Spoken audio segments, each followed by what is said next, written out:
Good morning, Ms. Hassim. Good morning, Mr. Premhead. Good morning, Chair. Good morning, Commissioners. Thank you. Morning, Chair. So before we begin with the witness today, we have one matter to deal with. Yes. And that is Mr. Carrim's appearance. Yes. And I'll let my learned friend, Mr. Premhead, begin. Yes, Mr. Premhead. Chair, I'm hoping that you and the Commissioners have the latest bundle which was provided to us this morning by the Commission, for which we're very grateful. But at paginated page...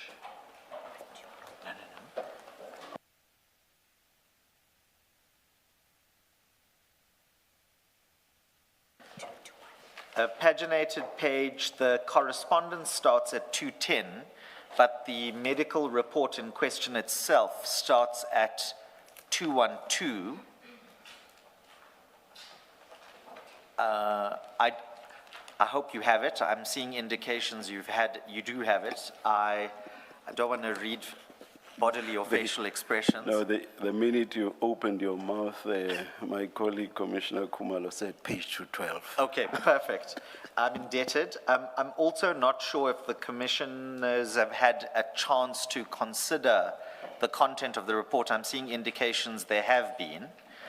And effectively, may I just ask you if you've got that report in front of you, to turn, and I'm going to take you to the end if you don't mind.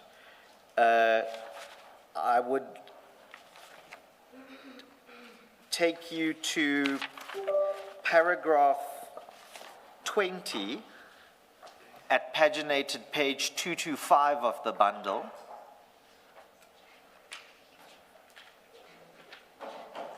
Thank you, Chair. Thank you. And I point out that paragraph for two reasons. The first one is that gives you the state of Mr. Carrim. And secondly, it then explains what has transpired or not transpired since the ruling of the 29th of July and why we are here in the way we are here. And I don't know to what extent I need to say anything more than that, but obviously I'm in the Commissioner's hands as to whatever issues might arise as a result of this report now being in front of you. Thank you, Mr. Premhead. Do you wish to say anything, Ms. Hassim? Thank you, Chair. Chair, what I'd like to do is just to, for the purposes of the record, explain the steps and efforts that were taken from the Commission's side to give effect to the ruling, and then to come to where we are now, and what I propose we do in these circumstances. So if I can begin with the ruling. The ruling is quite clear, the ruling of 29 July. In clear terms, what it says is that Mr. Carrim is required to appear and to testify today, and that he may only do so if he is excused on the basis of an independent medical assessment. He may only not do so. He may only not appear. Yes, you left out the not. Thank you, Chair.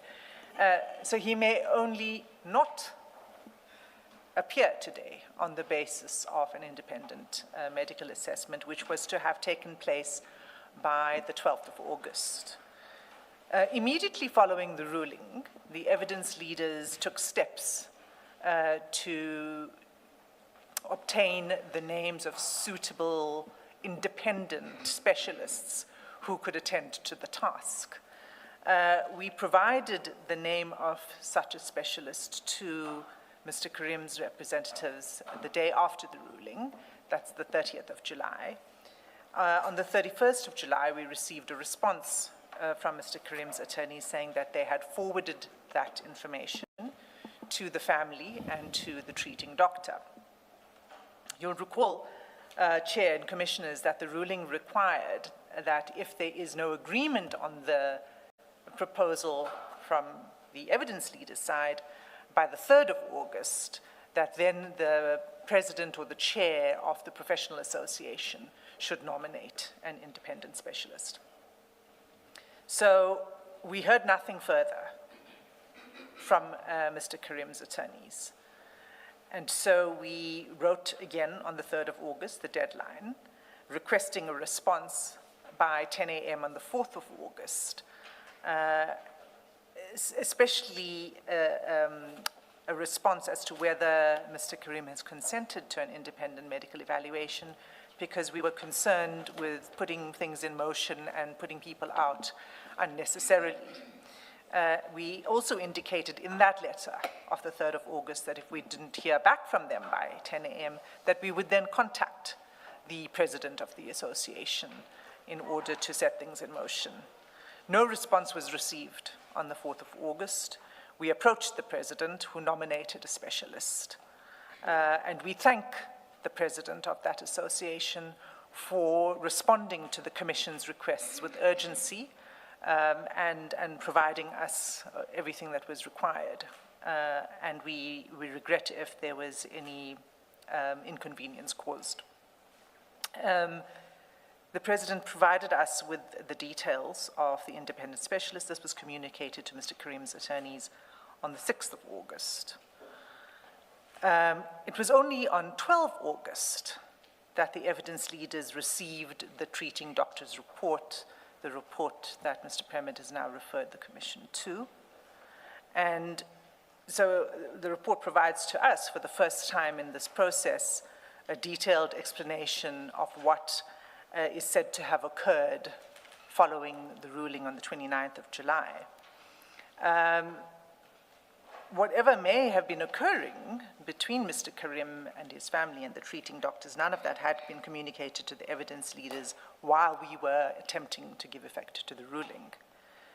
The report essentially is an opinion by the same treating doctor as to why Mr. Carrim could not consent to an independent medical evaluation, and it provides further material information regarding, clinical information regarding his condition.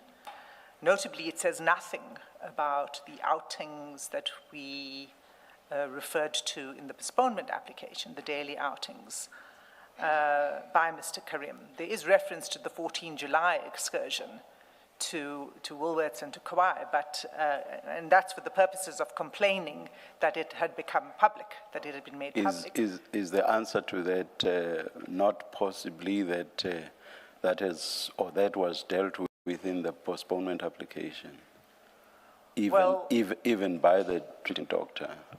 Well, it wasn't dealt with in depth by, it wasn't dealt with from the perspective of what the meaning of that is for Mr. Carrim's inability to testify now. And that's what we are concerned with now, is the current condition in the light of these daily outings. I would have expected that that would have been addressed more fully, given that it was a significant aspect of from the evidence leader's side, the opposition to the postponement application. But that's not the main, that's not it. The problem, the difficulty we have also with the report is that it's a lengthy report that's furnished 2 days before the hearing without any opportunity for the evidence leaders to obtain a considered expert opinion upon, expert opinion of the contents of the report, right? As the Commission is aware, there is an independent specialist that the evidence leaders have consulted and would have otherwise wanted to consult on this. But the report is expressly marked strictly private and confidential, medical privilege invoked, not for dissemination, and that it is furnished strictly and only for the consideration of the chairperson, commissioners, and the evidence leaders. That places us in a difficult position because it's prepared at a level of clinical detail, and it says so. The doctor this time says the last reports were for a layperson. This report, he says, is prepared at the level of clinical detail that's appropriate for consideration by a medical professional, but the restriction that's imposed upon its dissemination makes it impossible for us to obtain, for our own purposes, any independent assessment from an expert of that report. So where we find ourselves now is in this circular process, and we keep going around the mulberry bush with respect regarding this witness. And at the time remaining for this commission, and this is the submissions I'd like to make on how we'd go forward, Chair and Commissioners, there's limited time remaining for this commission to complete its mandate. At this point, we submit it's appropriate for the commission to simply make its findings based on its assessment of the evidence that's already before the commission in the previous hearing at which Mr. Carrim was present, and the evidence that's been provided, and also, for that matter, on the basis that there's certain information that has still not been furnished. The Chair is now familiar with the basic information that we've requested on just financial statements. That hasn't been forthcoming in the interim since the postponement application either. So what we would submit is that the Commission now just makes its findings based on the evidence that it currently has before it, without any further... What kind of findings do you have in mind? I'm sure you are not referring to the postponement application because the ruling on that application was made on the basis of what was before the Commission at the time of the hearing of that application. So what sort of findings do you have in mind? Chair, I'm referring to any findings to be made on the basis of the evidence that was led on the 9th and 10th of March. So it's on the merits of what the issues are, whether it shows any of the conduct that we were presenting at the time that we felt fell within the terms of reference of the Commission. I hear you. So it's those findings. So the evidence we have is the evidence we got. Yes. And let's live with that, is what I'm proposing. Yes. And what is to be done about the issues that the evidence leaders considered to be still outstanding? There's nothing that can be done in that regard. Conclusions will just be drawn in whatever way regarding those outstanding issues. Yes, the witness hasn't been able to make himself present to address any of that, and the Commission should follow the normal course as it would in any other hearing, in the absence of answers to draw its conclusions. So if the outstanding matters tell an adverse story on their own without anybody speaking to them, then the Commission may draw whatever inferences in that regard. Indeed so, Chair. That would be the normal course in any hearing, even in a court. So that's what we propose should happen going forward, except for the following, which I'd like to add as my final submission, and which is that we do request that the Commission records the non-attendance and refers this non-attendance and the record to the NPA or the relevant authority for further consideration for potential breaches of the provisions of the Commissions Act and the regulations. Chair, and the reason for that is that the Commission, through its ruling, has given Mr. Carrim a fair and objective route to establish medical unavailability. He chose not to opt for that route. The ruling is clear that the witness may only be excused on the basis of an independent report, and we don't have it. It's not a finding that's going to be made by the Commission. It's a finding that will lie elsewhere, but it needs to be referred to the relevant authority for potential violations of the Act. Those are my submissions, Chair. Thank you, Ms. Hassim. Mr. Premier? 6 very brief comments in reply, if I may, please, Chair. The first one just relates to timing. I'm surprised to hear my learned friend complain about the fact that the 12th of August gave them insufficient time, whereas in Chair's original ruling from the 29th of July, had Mr. Carrim participated in the independent medical examination, that report was always going to be delivered by the 12th of August. And so to latch onto the date... That was not Mr. Karim's doctor's report. That Correct.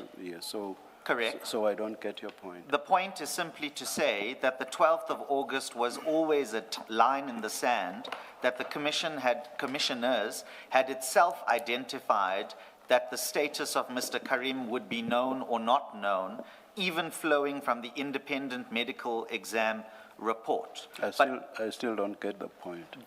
You're talking about a different report, and the report in the ruling was to have been a different report. So I just don't get your point. Correct. At all. All I'm saying is that, of course, the report was going to be different. That report was going to be pursuant to the independent medical exam. I'm not quibbling with that at all. But what that report would have done is it would have clarified Mr. Karim's status to participate in the commission by the 14th, on the 12th in any event, because he would either be excused as a consequence of that report delivered on the 12th. Ms. Hassim is making a different point. She's saying they were not given sufficient time to decide what to do after a different report. Not the report that was expected. A different report was given at the 11th hour. That's a different point altogether. I'm willing to accept that, and I'll come back to that point in comment number 5, if I can, about what the true status of the cooperation with the Commission has been. But if we put aside the 12th August date for the time being, can I please give you 2 references to the medical report itself, if I may? The first one comes from paginated page 220, under the heading, "The Ruling and Attempts to Obtain Mr. Karim's Decision." And what is listed at paragraph 15.3 all the way up to paragraph 15.10 on paginated page 222 is a full account of what happened regarding the ability to produce this report any sooner. And in particular, in addition to that, I'd point the Commissioner's attention to paginated page 225 at paragraph 19.2, which talks about, and how you read this with the greatest of respect is you read those paragraphs, which is the chronology paragraphs, side by side with 19.2 on paginated page 225, which talks about a medical incident which happened on the 11th of August in the morning. So the day before the report was written and tendered to the Commission, there was a medical incident which was nonetheless reported to the Commission, which impacts and explains perhaps why this report was only given when it was given. I accept the criticism might be that it should have been sooner, or it could have been sooner, but the objective evidence in front of the Commission accounts for that entire timeline, including dealing with the difficulties in obtaining instructions. That's point number 1, Chair. Point number 2, I'm not going to deal with this in any great length because Chair asked my learned friend Ms. Hassim the correct question we submit, which is that when the outings, and I'm using that in inverted commas because they're not outings, there is a clinical explanation for that, and the Commission has the medical report in front of it. But let's use that term, even though it carries a certain connotation. Maybe it doesn't take us anywhere, but I think Chair has the point. I'm interested to know what your idea of outing is when you say outings, but these are not outings. From where I'm sitting, they appear to have been outings. Be that as it may,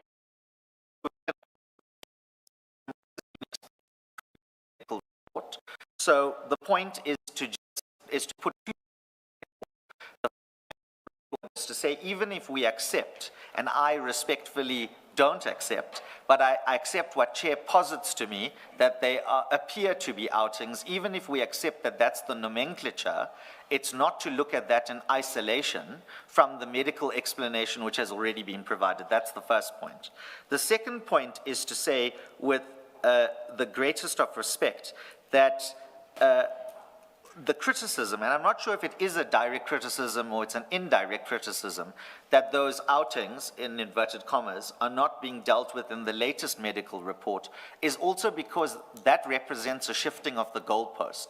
This medical report, which is now in front of the Commission, explains in particular what happened after Chair's ruling on the 29th of July and what was undertaken or not undertaken in that regard. And to the extent then there are references to historical facts, that's also dealt with in this report. And those 7 or 6 other medical reports which have historically been tabled haven't been challenged in front of the Commission, and they stand as an explanation for those outings, You see, one way or another. last time, and I will repeat even now, last time when you made a similar point about these reports not being challenged, I said to you, how do you expect them to be challenged when Mr. Carrim is resisting, strenuously so, to be examined by somebody who can actually challenge those reports? So it's a non-starter for you to talk about a lack of challenge.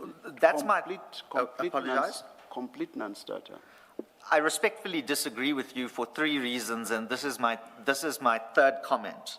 In the first instance, the doctor has himself made himself available on more than one occasion to the Commission. It's not the doctor that the Commission wants to have assessed. It's not the doctor. Be that as it may, it's a less intrusive means that's available to the Commission in circumstances where the purpose of the examination is to run a parallel process to verify those clinical opinions. That's the purpose of getting the patient into a voluntary medical examination. The point I'm making is that the doctor... I'll listen to the rest of your rebuttals, because you say you disagree with me, and I think you said on 3 bases. Yes. So the first one, I do not accept at all. You may continue arguing on it, or you may proceed to number 2 and number 3. No, I won't. It's on the record, and that's sufficient for my purposes. Okay. The doctor's made himself available. Nobody's chosen to do anything about that. Nobody wanted to assess the doctor. So No, but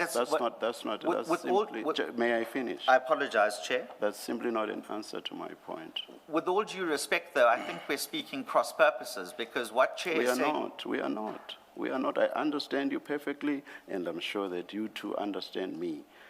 To counter the question whether Mr. Carrim is indeed unable to come to this commission, the Commission has said it wants to have him assessed by an independent specialist. He has refused that should be done. That's the assessment that the Commission wants to have.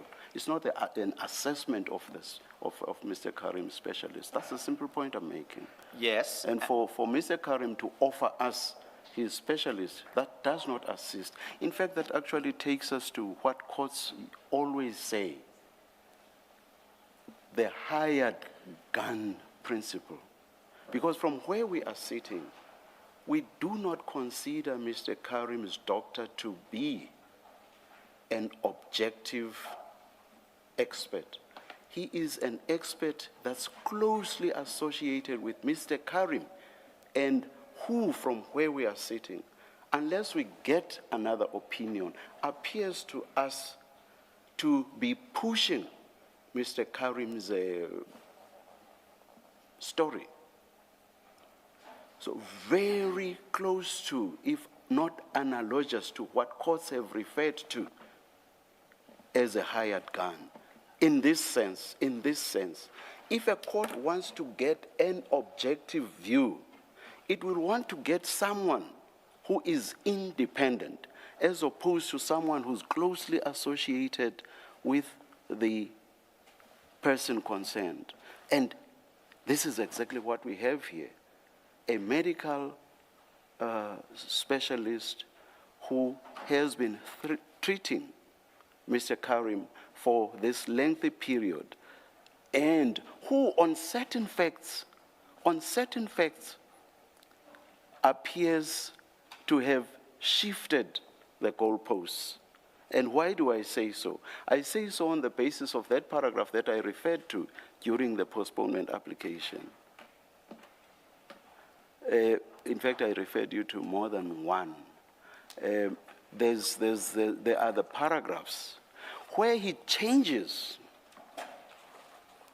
his story on factual issues, not issues related to Mr. Carrim's condition, on factual issues. He changes his story because he said a patient can only go out of the facility, only, underline only, if I allow them to go out.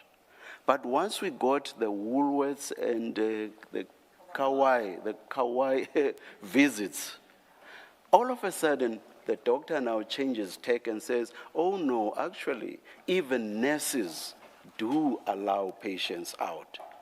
So from where we are sitting, those are indications that this is a doctor who has so aligned himself with Mr. Carrim that sitting, I'm not saying he's lying. All I'm saying is, sitting where we are sitting, we just cannot accept what he says. We do want to have an independent assessment, which we do not have and which we will obviously never have, because this same doctor strenuously resists that. And it is best known to him why he does so. Of course, it does explain in the reports that he has given. But from where we are sitting, we cannot just accept that. So it is on that basis that I say, in accordance with jurisprudential authority, he is very much, his position is very much analogous to that of a hired gun. And it's in those instances that courts always insist on someone who is independent, someone who is objective, but as I say, we are not going to hold our breath on in that regard. We are not going to have such an independent assessment. So I say again to you, you cannot say that, you cannot respond to my point about the lack of contradiction in the manner in which you do, because that opportunity has been refused. I know I've said a lot, but respond anyhow you want to. No, I'm indebted for the indulgence to respond. I am cautious, however, that I'm not going to take us in a circle regarding this contention, because I've understood what Chair said. I disagree with Chair's characterizations in two respects in that regard. And in fact, I think for the first time, the criticism that Chair has posited regarding the doctor has done two things with the greatest of respect. The first one is it's clarified what the actual concern is regarding the doctor's objectivity. That was the word that Chair used. And also to set out the justification as to why the independent medical exam is potentially needed because of that concern on objectivity. May I say two things in response to that, please, Chair? The first one is, I think, and I say this with all due respect, and I hope this doesn't come across as being impertinent. I think, Chair, you've actually articulated why the doctor is more necessary, not less necessary, if his objectivity is in doubt. Because if his objectivity is in doubt, which is not necessarily the same regarding the rightness or otherwise of his clinical conclusions, then it's him as the doctor offering that evidence who has to be impugned so as to demonstrate that his objectivity is justifiably in doubt, and whereafter his objectivity is justifiably in doubt, then the gateway mechanism to the medical examination is opened. So where I respectfully disagree with the Chair is I say the conflation, and I use that word respectfully, I obviously don't mean it in a personal way, but the conflation that Chair has made in positing the reason for the independent medical exam to me is an objectivity issue. But if that's an objectivity issue, an independent medical exam may come to the same conclusion that this doctor has, but that doesn't do anything in respect of his objectivity or otherwise. And what I would respectfully say, and what courts do all the time, is where an independent expert is used by one side or another as to evidential issues and legal conclusions, then you don't go and bypass that particular expert to go to the underlying individual or evidence. You impugn that expert. You impugn his objectivity, whether by demonstrating he's a liar, whether by introducing your own rebuttal expert witness, or so on. That's the ordinary mechanisms of litigation. And so the conflation that I'm respectfully contending for is... May I just say, I'm not conflating anything. We don't have to have only one reason. The reason may one be the commission wants to be sure that there isn't a basis for not accepting what Mr. Carrim's doctor says. That's one.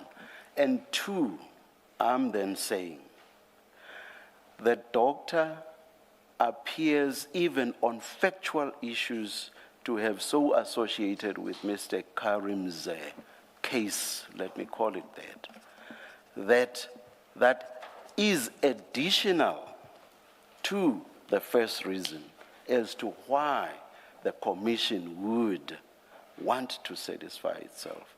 So the original reason stays, it remains. So what you are addressing does not suddenly become the reason. No. Yes. Thank you, Chair. Could I be cheeky? And sorry. And also, I'm not altogether sure that I agree with you with this staggered approach on how one deals with expert evidence. I don't agree with you. You may upfront just say, I want to establish whether this should not be questioned by, at the outset, having an independent assessment. So your staggered approach, I just don't agree with. Yeah, you may respond. Chair, I still have my second reason I'm going to come to. I'll come to that in a moment. I'm just on the objectivity leg, if I can. On the issue of the reason, I'm going to be a bit cheeky and say it can be any reason to doubt the objectivity. It doesn't matter what the reason is. My fundamental point, and I know Chair says he doesn't conflate anything, I'm going to step away from that word. My simple point then is to say that if whatever your reason is to doubt the objectivity of the expert put up, in the particular instance of a medical examination, you cannot leapfrog that evidence and that practitioner to go directly to the patient. Why not? Because that's going to be my second response to you, because then that takes us into the V-raise issue and whether or not you have the power to do that in the first place. So what I'm saying to you, Chair, in response to those three things you said about it could be any reason, he's associated himself with the case, and that's the basis for the concerns about and that you don't agree with the staggered approach that we're talking about. I'm willing to accept that, but I respectfully disagree with you, because not only does it leapfrog what we submit respectfully to you is the correct sequence having regard to what happens in the High Court, we also say that there's a V-raise challenge potentially to the extent to which you can make such an order and compel such examinations and proceedings. There's no compulsion, and I'm not even sure that the virus issue that you say you're going to argue and on the basis of which you are talking leapfrogging even arises. There's no compulsion. It says, I think it says voluntarily. Exactly. No. So if he chooses not to go, nobody will force him. Yes. So the virus issue really does not arise at all. I know I've gone to your next point, which you have not argued, but because you've already mentioned it, nothing stops me from dealing with it. So this virus issue, from where I'm sitting, simply does not arise at all. So there's no leapfrogging at all. Well, with all due respect, I think that it takes, and again, you would have received the highlighted transcript, which we say bears out our recollection of events from the last occasion, and I'm not going to revisit that. All I'm going to say is that takes us to the exact point that we debated there, which is, if it is truly voluntary, then no negative consequence can attach on the election of the voluntary choice. And that's where Chair and I think we agreed that we were ad idem in that regard, and then Chair moved on to, but what are the consequences if he chooses not to? And then are those subject to some or other bar? And I said to Chair, no, that's the ordinary consequence of how you determine evidence. So the point I'm making about the voluntariness of the proceeding and how it relates to the virus challenge is the degree to which the non-election to participate for the reasons in the medical report, which I would call gently a supervening medical impossibility, but be that as it may. If Chair is, and I think we're ad idem on this actually, if Chair is not going to attach any punitive consequence or coercive consequence to the election in the voluntary scenario. Let me upfront tell you what I am, or rather what I think the Commission should do. The Commission is minded to refer Mr. Carrim for a criminal process. What the relevant authorities do in that regard is for them to decide whether it's taken to the South African Police Service for them to see whether they can lay charges, or the National Prosecuting Authority for it to see whether to prosecute. That's their decision. That is what the Commission, as we are sitting here, is minded to do. Yes. So that will not be coercion by the Commission as Yes. such. It will be those functionaries who Yes. have the power to do whatever is within their remit Correct. to decide or do.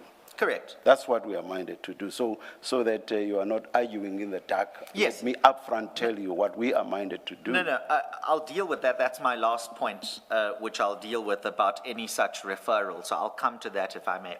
I just want to deal with this voluntary nature of the choice that was made. And I want to clarify that I was not suggesting that the voluntary choice given in paragraph 2 of the order was not a voluntary choice, and that was somehow coercive or involuntary or anything of the kind. I was simply reminding the commissioners about that voluntary characterization, because some of the language that was used about not subjecting himself to a medical examination was, to my mind at least, and if this is wrong, I accept that it's wrong, was going into the territory of adverse consequence for that.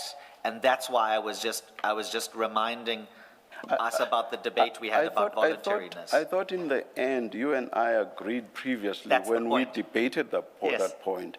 I said to you, I was not talking about adverse consequences that would arise purely from the fact of failing to testify. Then we're adding it. We were Yes, even then, and we're still at Eden I now. think you actually Yes. said so. Yes, we're still at Eden. All right, That's please. the only You point may- I was you may- making. okay, That's the only point I was making. may So, continue then, Thank yeah. you. My fourth comment on this issue about obtaining, because Ms. Hassan said something to the effect about the time consequence, only receiving it on the 12th, that there's limited time to receive their own expert rebuttal evidence, for lack of a better phrase, to obtain their own instructions regarding that and their next steps. All I'm going to say on that regard, in that regard, Chair, and not to reopen something we've moved beyond, is that's also part and parcel of the tender that was made as to why the doctor would make himself available. Because you'd remember the doctor didn't only say, obviously subject to in-camera because it's about medical information, I'll come here and opine to you. Express reference was made about cross-examining him and so on. So to the extent that there's been any prejudice caused to the commission as a result of the late receipt of that report, all of those mechanisms which were tendered previously, and in fact the doctor tenders once again in the latest medical report, is available to the Commission. And if the Commission wants to do anything with that, their own witnesses and follow up however they want to, will be in the Commission's hands in that regard. But I must place that on the record, because any suggestion that my client is just running away from accountability and not himself, through his family and medical representatives, doing whatever he can to cooperate with the Commission in the circumstances in which he finds himself, needs to be responded to, and I won't take it further than that. Those mechanisms are there, and if they're going to be used, we'll cooperate to the extent that we can. If one were to use the analogy of civil proceedings, what normally happens, yes, what you say does happen if one side, for whatever reason, does not have an expert. Yep. But what usually happens is for the opposing side to have their expert consult with the plaintiff. Yes.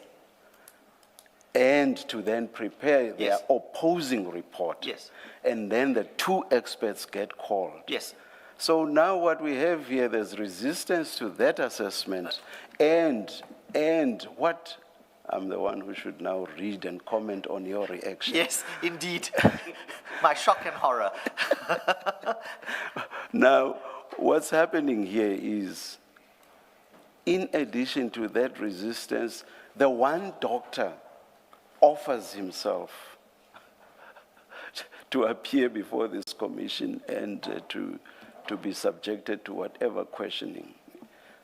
So it's rather an odd one. But as I said right at the beginning of what I'm saying now, it does happen on the odd occasion that there may be one expert, but the norm is to have two opposing experts, Yes. both experts having examined Yes. the patient, done their own assessments, prepared individual reports on that patient.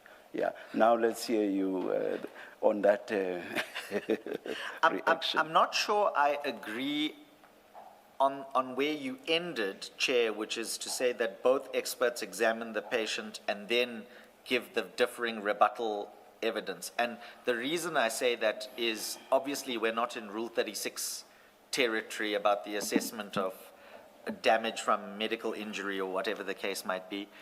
And also, because it's a voluntary examination and it can't be compelled, that's why I disagree with the characterization in the way of this expert rebuttal process. I'm not in the realm of the virus issue. Agreed. I'm Neither not am I. there at all. Agreed. Neither I'm am I. just at the level of how evidence of this nature is ordinarily dealt with, how it plays itself out in a court environment. That's Yeah. all I'm debating. We're in the same place. Yeah, I'm not in the yes. V-raise. So the voluntariness, Yes, yes. compulsion, and so on does not arise No. in that context. Agreed. I was just saying that those are the important context issues which need I've not forgotten to be them. considered. I've not forgotten I'm them. indebted. So the point that I would make regarding that process that Chair posits to me about rebuttal witnesses and contrasting experts, and Chair says is in the ordinary course, that's what I was saying a bit earlier about less intrusive means about the available to the Commission. If the doctor's evidence, which Mr. Carrim's doctor's evidence, which relies on his objectivity, is in dispute. And that's the basis through which it can be impugned as a less intrusive means without taking us into a V-raise problem about is this voluntary examination voluntary or not voluntary. So I would respectfully say that what Chair has posited to me is the exact thing that the doctor has been tendering, and I think, in fact, in correspondence, Mr. Carrim's own attorney said, let's do it this way so that you can get the degree of satisfaction that you require. Now, I understand, Chair, to say that, that might be how it's ordinarily done in the High Court and maybe it's different in the Commission or whatever. All I'm saying is that's a process that's available, and if my learned friend contends that there's prejudice suffered as a result of the lateness of the report, whatever unfolds as a result now that they have the report in their possession will unfold, and we'll deal with it as we need to deal with it. But the fact that the mechanism is available, which we on behalf of Mr. Carrim proactively offered, and Chair himself now recognizes as a possible mechanism. I'm not saying Chair says it's right or correct or good or whatever. I'm just saying it's in the realm of possibility. Which mechanism? Are you About the talking about the doctor? The rebuttal availing- witness mechanism that Chair started talking about. I'm saying that the fact that that mechanism exists in the possibility of options in next steps as a less intrusive means is as far as I'll take it. The fact that there are ways to obtain the Commission's own assessment about objectivity or But otherwise that assessment without the medical examination. No. I was talking pursuant to a medical Yes, but examination. do you remember that's- And that's what Mr. Karim, through his doctor, is resisting. So Yes. I don't get you. No, remember I said that was a contextual issue, that the voluntary exam is voluntary, and then Chair responded and said, but we're not there because that's a virus issue and we're not talking about There that. can't be a rebuttal witness in the sense I was talking about if there has not been an assessment by that doctor. And that's where I said I respectfully disagreed with that. Remember, that's the first thing I said, is I disagreed with that characterization at the beginning. I just wanted to make that- sure, because it seems you misunderstood me. No, I So didn't misunderstand. I was talking rebuttal after an assessment by that rebutting doctor. And I immediately responded and said, I'm not sure I agree with you in that regard. Can you move on to your next No, point that's then, fine. please? I was just setting out then the basis for my disagreement with you, Chair, respectfully, about how that mechanism is going to work. I don't have to take it further. We can't force him, we agreed, and Exactly, which is why I'm talking exactly. about the criminal process that the exactly commission the point. is minded Exactly to. the point, Chair. Yes. Exactly the point, Chair. So that is available. May I just then speak to what the Commission says is the way forward? Chair, you'll remember that in its letter, I'm going to read from page 119 of the correspondence bundle, but as far back as the 24th of June 2026, this is the Commission's letter to my attorneys. At paragraph 12 is exactly what the Commission says today is the way forward, obviating the need for a medical exam. Evidence leaders, Mr. Evidence Private, leader, don't confuse. I apologize. Don't confuse what the evidence leaders say with what the commission. I apologize. The evidence leaders, and I don't want it to sound like I'm They now say personalizing in the this aspect. circumstances, the evidence leaders will proceed as follows. Yes, so, and that was, you'll remember that was on the 24th of June, and then I think we were in front of you, was it the 1st of July? And then there was an exchange of correspondence, and this medical exam issue arose after this letter. But in response to that particular letter at paragraph 12, came our letter, which starts at page 121, which says, yes, if that's what you want to do, that's what you must do. And so insofar as Ms. Hassam says today, the evidence leader says today, that this is the position of the commission, and we'll... Of the evidence. Of the evidence leaders, I apologize. Ms. Hassam says that this is the position of the evidence leaders. We understood that to always be the case from that page previously, and we've never taken objection to that, which is why, Chair, you'll remember in that debate that we had, I think, that the transcript refers to, when you and I were discussing the adverse findings that were to be made, my response to you was that, yes, that's the ordinary way in which evidence will be dealt with, and if it's unanswered, you'll draw the appropriate inference, you'll draw the appropriate credibility finding, and that's the risk that my client was always subjected to, and that's the consequence he must face. So if that's the Commission's attitude today, consistent with what they previously said on the 24th of June, in that debate with you, Chair, you'd remember I said I can't commit my client to a position, but I explicitly said to you I could not fault that that's the end point we'd come to. So to the extent that's the evidence leaders, Commissioner Kamalo, to the extent that's the evidence leaders' position in front of you today, I accept that position. In fact, and not to be flippant about it, we were already here a month and a half ago, and only as a result of the Commission's extension and the possibility of a medical exam did all of these issues arise all over again. So in fact, we're now going back to the position that we were in late June, and with all due respect, the Commission, but also sometimes the evidence leaders complain that the Commission is running out of time and there's no guarantee of an extension. So we're back to where we were on the 24th of June. The Commission and or evidence leaders will do what they do and we'll deal with the consequences. Lastly, Chair, on the issue of the possible recommendation of criminal sanction, whilst you've got that the letter I referred you to starting at 121 in front of you, it's just a few pages on from the Commission's letter at paragraph 12 that we were dealing with. If you could please go to paginated page 124? 124, yes indeed. That's the request. Again, Commissioner Kumalo. Thank you, Chair. I'm indebted. Particularly paragraph 11.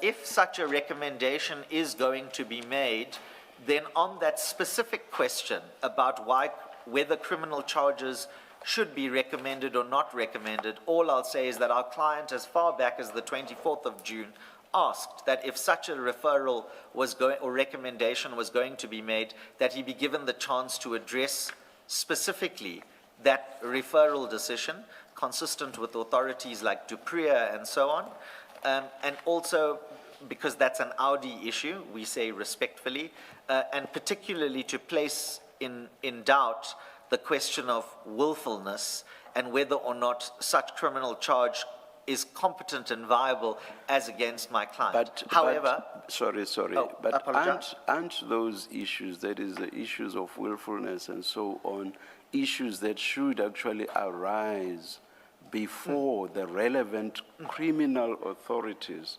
If that referral does not get killed at the level of SAPS or Yes. at the level of the NPA, they may then be dealt with by the criminal court. So I'm not sure I get your point. What I was going to say, and then rightfully I showed deference to the chair, is that on that particular point about Audi in front of you before the recommendation, I was going to say that's not the hill I'm going to die on, because it might be correct that you can make the recommendation being recommendatory in nature without ticking the box of direct external legal effect as well as adverse consequence, that you even owe us the right of Audi at that stage, because the correct decision-making functionary is where we'd have the ability to make those representations anyway. So what I was going to say to Chair is that the request is in front of you. You may choose to say no, which is fine. I'm just saying that the request is there. That's all I have We to are say. all here now. Make whatever submissions you have in mind in this regard, so that we are done, it's done and over with. Thank you, Chair. May I just make 3 submissions in this regard then?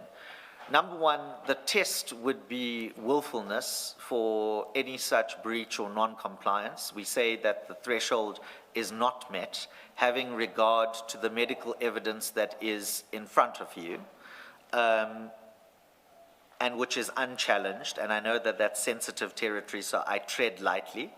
That's the first point.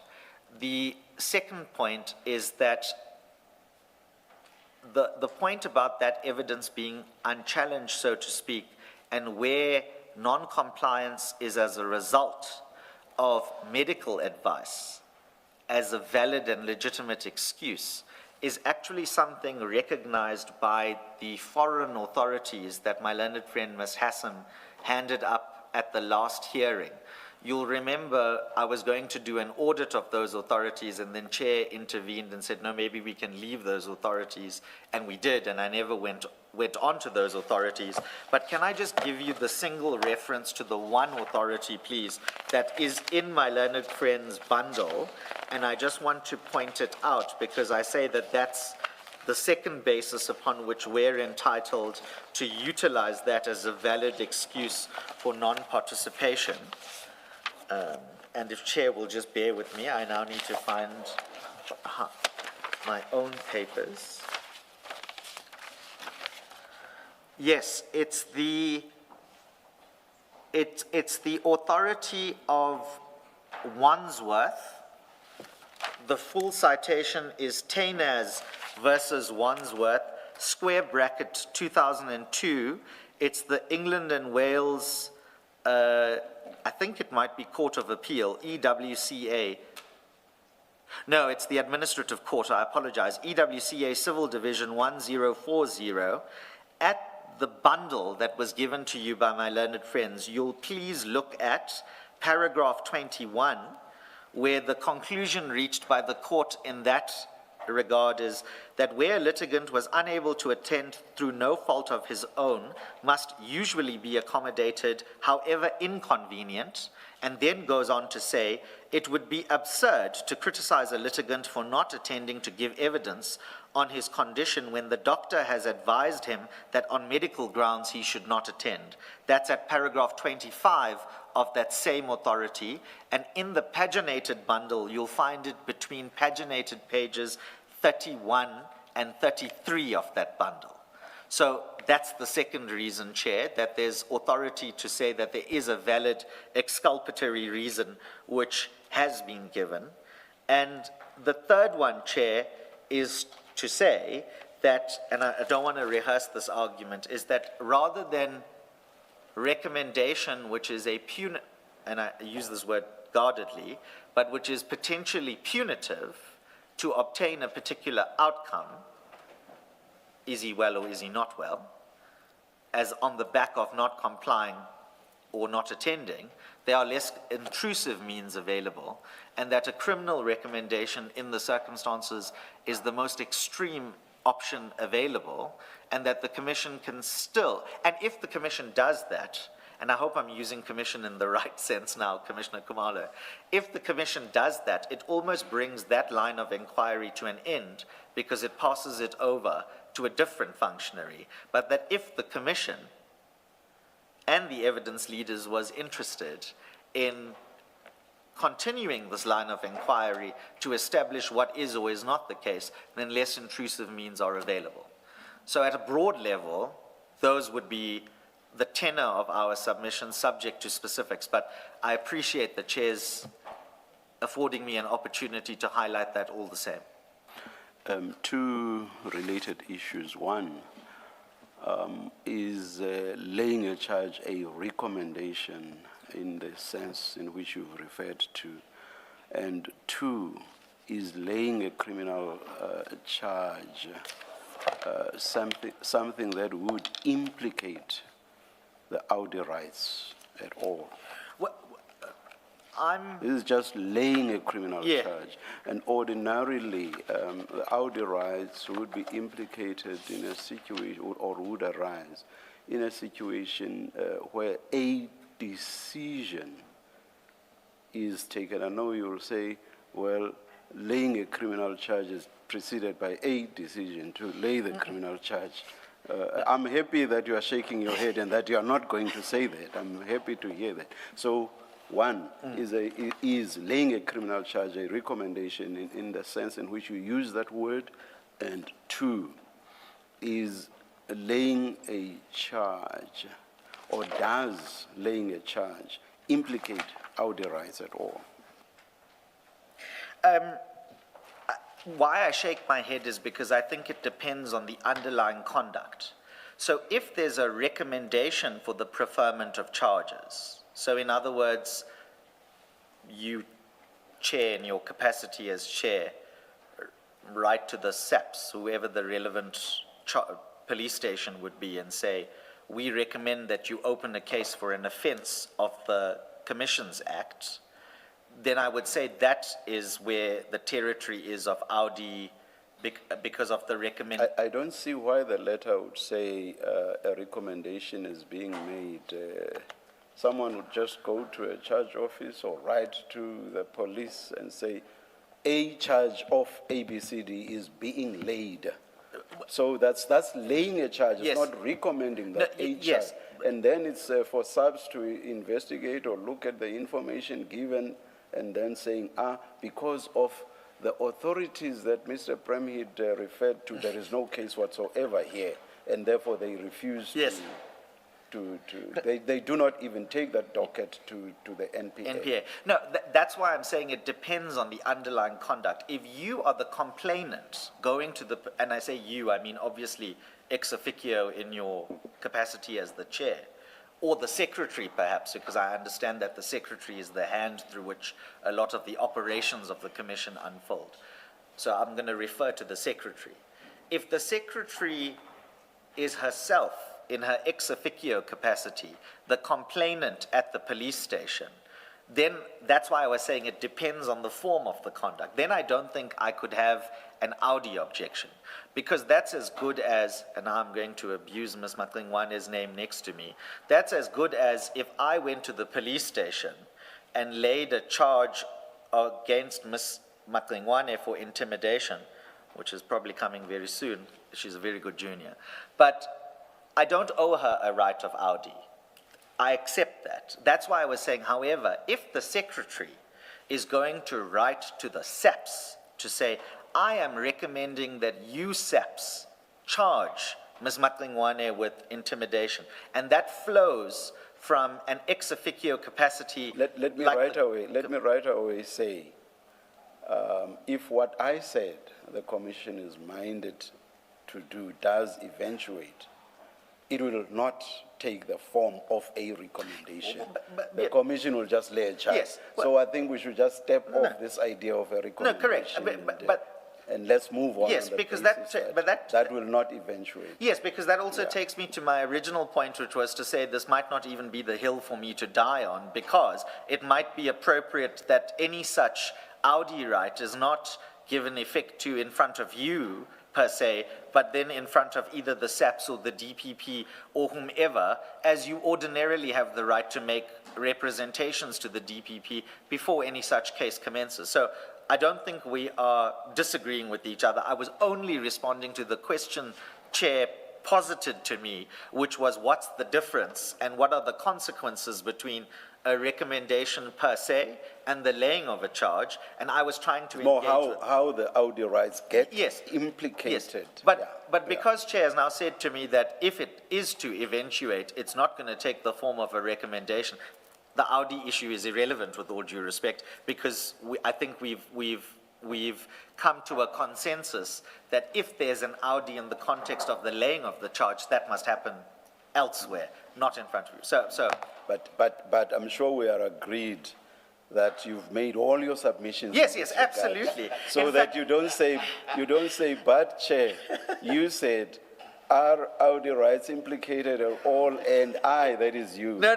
And I said, not if it's not a recommendation. Correct. You made your submissions on the Audi points and whatever other rights in this regard, and you even came to the point that we are done with our submissions. In fact, I just want to make sure in fact, Chair, you've been so generous to me. Before any decision to recommend or lay a charge has been made, you've invited me to make those submissions in the first place. So I am very, and I did, and I'm very indebted to you for that opportunity, and indeed to respond to what my learned friend said, considering that I was very short in opening. And I'm indebted for that. In fact, we've taken far more time than I would have hoped for, and I apologize for that if that's my doing. So, but I'm indebted to you, Chair. May I just take an instruction? And Commissioner Baloyi has a question. Oh, I apologize. Yes. No. Thank you. Mr. Premier, is it not simply this? We are sitting here where Mr. Carrim has not appeared, contrary to a ruling that he must appear today. And that ruling had behind it that he would be excused if we get an independent medical report that says he's not good to testify. We're sitting in a place where we don't have that medical report, and therefore there's no basis for us to say he is properly excused not to be here. Aren't we sitting with, there is no satisfactory explanation, therefore, for his non-appearance? And then, because our rules do deal with such matters, if a witness is required to appear and they do not provide a satisfactory explanation, certain consequences would follow. Isn't it simply that we're sitting where we do not have a satisfactory explanation because of the issues that you have been ventilating with the chair, but the bottom line of it is that which was prescribed as a basis to excuse him has not been complied with. Therefore, we do not have a satisfactory explanation, and we must deal with it in accordance with our rules. Is it not that simple, really? Well, I think the danger in characterizing it as being that simple, Commissioner Baloy, with all due respect, is that then elevates the modality, which is voluntary, but let's leave that to one side, the voluntary of the examination and the excuse to being a prescriptive basis to exclude any otherwise valid excuse. So on your narrow reading, if I understand correctly, Commissioner Baloy, I can't disagree with you. And the reason I can't disagree with you is because, of course, in terms of what the order specified, non-compliance has arisen. But what I'm saying is I don't know that that would be, and I'm choosing my words carefully, I would question the competency of such a directive in circumstances where it's applied prescriptively in that way, and where non-compliance is potentially dealt with punitively because it's a strict non-compliance with the mechanism in the order, to the ignorance of evidence that relates directly to the operation of that mechanism. So I think what I'm trying to say, Commissioner Baloy, is on your narrow, and I'm going to use the word stricter reading of the order, then yes, there might be grounds for non-compliance and needing to deal with it. But because of the evidence that is nonetheless in front of you, I would say it's not that simple. Because if the downstream consequences is then lay a charge for non-compliance, whoever has to examine the charge or make a determination of the charge has to look at mens rea and willfulness. And in light of the fact that the evidence is here already to say that there isn't any of that at play, that's why I'm struggling with the narrow reading in the way in which Commissioner Baloy puts it to me. But I accept what you say in that narrow reading, subject to my caveat. Well, we're not deciding, the Commission is not deciding mens rea. Yes, indeed. And we're never in a position to do that. Indeed. So leave that out of the equation. Yeah. All I'm saying is, we have his doctor's report. You've heard the concerns of the Commission about this doctor's report. There was a ruling to try and resolve the issue. That has not materialized. Yes. We sit at a place where he's not here. The Commission is not prepared to accept your the doctor's report. You've had the engagement with the chair for reasons that have been given. We end at, well, we don't have an explanation, a satisfactory explanation for his absence. Someone else will determine whether he did have a reasonable, a satisfactory explanation for not appearing. And that's a different process from ours. What we do in terms of rules is to say, on the material before us, he hasn't provided a satisfactory explanation for his absence. And let somebody else evaluate whether that constitutes a criminal offense or not. Now, I think you and I are ad idem on the mens rea and the willfulness point, but when you are sitting, you on bank as the commissioners, are sitting qua commission and are applying your mind as to, do we lay the charge for the strict non-compliance of the order as directed?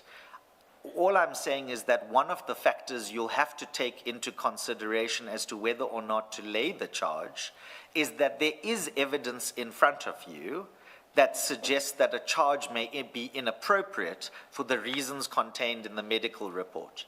If you, qua commission, choose as the decision maker to ignore that or to give it less weight or to proceed and actually say, well, this is not the form of the report, Chair, this is the debate we were having earlier, this is not the form of the report that I wanted, and therefore only because of the form of the report, I'm going to close my eyes to it and I'm only going to look at strict non-compliance, you're of course entitled to do that, but I would say that that's where my concern and challenge comes about the rationality of such a decision or determination in the circumstances because of the available evidence in front of you. It's that DA versus President Simelane Yes, type course, of scenario that I'm postulating. The other way of treating your doctor's report and all the evidence, by the way, not just the doctor's report, everything that has been placed before us about his non-appearance over time. Another way of treating it is to say, we've looked at all of that. Indeed. We are not satisfied that it provides a satisfactory explanation Indeed. for his appearance. So it's not simply we closed our eyes as if those are the only things we could do.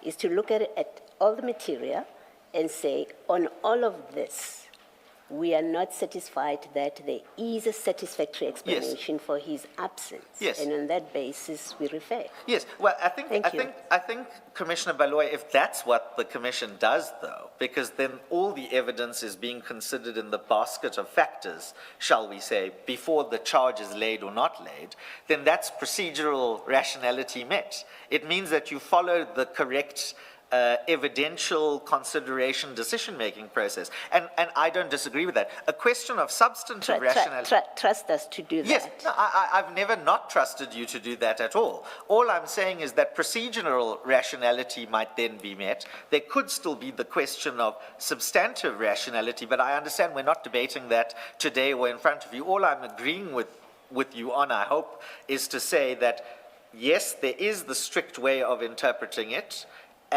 but now, as Commissioner Baloy says to me, trust us that we'll consider everything.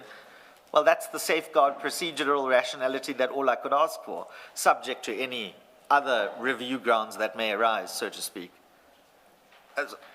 Thank you, Commissioner Baloy. Do you want to? Thank you, Mr. Premier. Thank you, Chair. Ms. Hassan? Chair, I'm ordinarily not entitled to have All right. Thank you. a speak, but may I say one thing in response to the... Subject to Mr. Premier then having the last word. Yes, let's hear Well, you. actually, Chair, it's in response to... But actually... I'm responding to submissions that he made, not to a reply. Yeah, okay. And it's the Audi. And I was glad to hear that Mr. Premier was finding a way to walk down the hill. But then as he went on, I thought he started to climb up that hill again that he said he didn't want to die on. And I just want to say one thing in respect of that. I mean, it's tempting to go to other things, but it is in relation to the laying of the charge. This is, in my view, and I want to urge the Commission to do so, because the reason for doing so, and let me firstly say, it's not a decision by the Commission. It is the laying of a complaint. And even if that complaint were framed as to the SAPS, we recommend that you charge this person for the following. What will the SAPS do with your recommendation with respect? It's not a binding recommendation. The SAPS will say to you, thank you very much for your view. We will do our job and we will take it from here. So it is in the hands of the relevant authority to do with that whatever it wishes to do with that. And that must play out. That's the first thing I want to say. The second thing I'd like to say is that it's important that the Commission does so.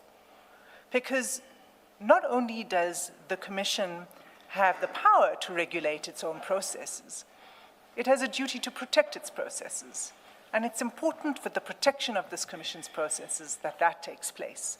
The context in which this particular, what we call a breach of the Commissions Act has occurred is the context that I can't go into detail on, but it is why the postponement application became so substantive and why the medical expert report was required, was why it is necessary, important, and of value in this particular context for the patient himself to be examined. So the constant sort of tender for us to talk to the treating doctor doesn't help. So that's the context in which we come across, we find ourselves here. And my submission is not only would it not be a decision that now is subject to some further audi, because it's a complaint, it will follow its course. The Commission is not making any decision regarding intention, willfulness, etc. The second thing is that, in my view, and my submission to the Commission is that I urge you to do so because it's necessary to protect our processes. Thank you, Chair. Thank you, thank you. I doubt that you would want to say anything to that. I'm covered. Thank you very much. As I indicated, at least then I said the Commission was minded to. Let me outright say the Commission is going to set the criminal process in motion. The Commission will direct the relevant functionary, and as you anticipated it, Mr. Premhid, that functionary will be Dr. Vuguza sitting across there, who is the Commission Secretary, and for her to lay a criminal charge, not to make a recommendation, to lay a criminal charge against Mr. Carrim. If the Commission were not to do that, it would itself not be taking its processes seriously. This is something that the Commission just has to do. Otherwise, witnesses will choose to come or not to come testify before it willy-nilly. And we cannot and we will not have that. So the Commission will lay criminal charges against Mr. Carrim. Whether he has defenses to that, that's something for him to raise in that criminal process. Thank you. I will not even say that this is what the sort of decision that one usually has in mind in the context of decisions that are taken and which are reviewable. But of course, I can never stop Mr. Carrim taking us on review on this, but I would be very surprised if he were to do that. I'm just announcing what the Commission is minded to do. I have a note. I will do a trump on my colleagues. Both of them have sent me notes.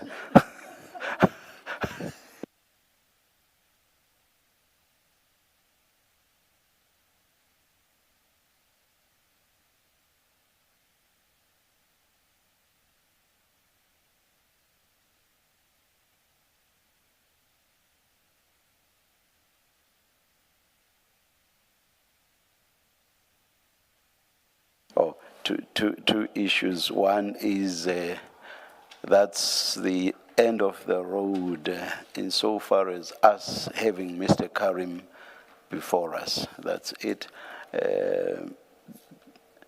Then what's happening next? Chair, Ms. Ramsamy is ready to continue with her evidence. What's the time now? 10 to.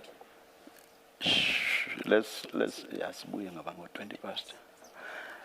Mr. Premier, you are excused, but we are taking the adjournment now anyway.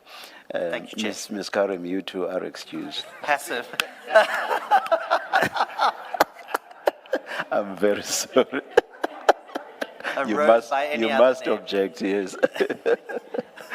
You two are excused, Ms. Hassim. So we'll take the adjournment now and resume at 20 past 11. Let's adjourn. Thank you, Chair. Thank you.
Thank you, Chair. Ms. Sigels-Ncube. Good morning, Ms. Ramsamy. Morning, Chair. Morning, Commissioners. Good morning, Mr. Ramatsekisa. Good morning, Chair and the Commissioners. Thank you. Chair, we're continuing with Ms. Ramsami's evidence.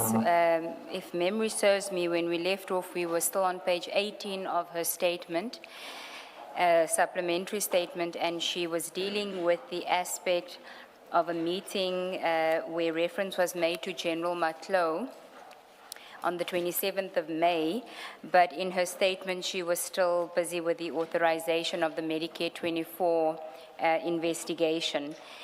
Before we continue with that, Chair, there's a matter that Ms. Ramsamy, that I would like to bring to the Commissioner's attention related to the issue about the IGI report that Ms. Ramsamy testified about, that she said in a meeting on 1 September 2025, Mr. Perumal had told them that that report was flown to the Eastern Cape by the minister. That's how I recall her evidence, and I looked at the transcript. That is how she said it. She since listened, she recorded the meeting. It's a lengthy meeting, but that aspect, we would like to play that audio because Chair will recall her evidence is obviously hearsay that as to what happened, but Mr. Perumal, on the recording, it's Mr. Perumal indicating how the report got into his possession, and we would like to play that recording, and then she will just clarify her recollection of and what her evidence was regarding that.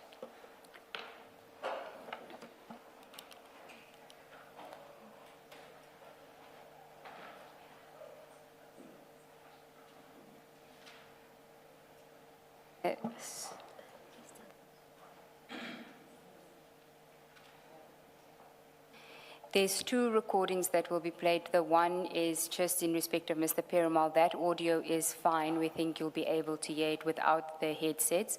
There may be another recording that we play. It will depend on how the evidence goes. And for that one, you may need headsets because it's a conversation where one person is very audible and the other person is not, Chair.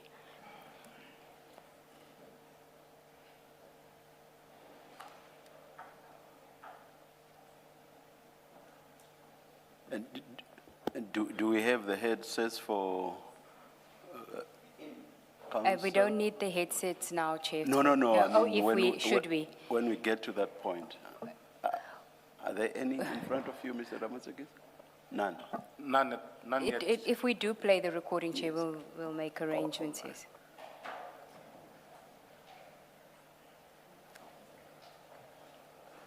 Interrupting. No, it's fine. I'm going to give you all this now because I've informed the ID, right? We all decided on the matter. Yeah. So there was a gentleman that was flown in secretly over the weekend from the minister's office to bring a document to me. I didn't know what the document was going to be. Okay. I received the document, I've informed the ID, and I'm just going to read just because of this. Because can we agree that Brian and I stopped working on all the pointers for you on the Lushaba housebreaking and concentrate more on the Mokwele issue? Yeah. Right? I'm going to read now. So what it is that I received, it is the report which the ID asked me to keep. Can you please pause? Do you Do want to these try improve the sound? Can you try the earphones, Chair?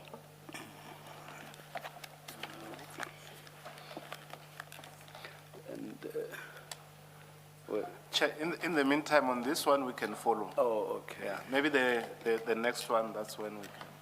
But this one we can follow.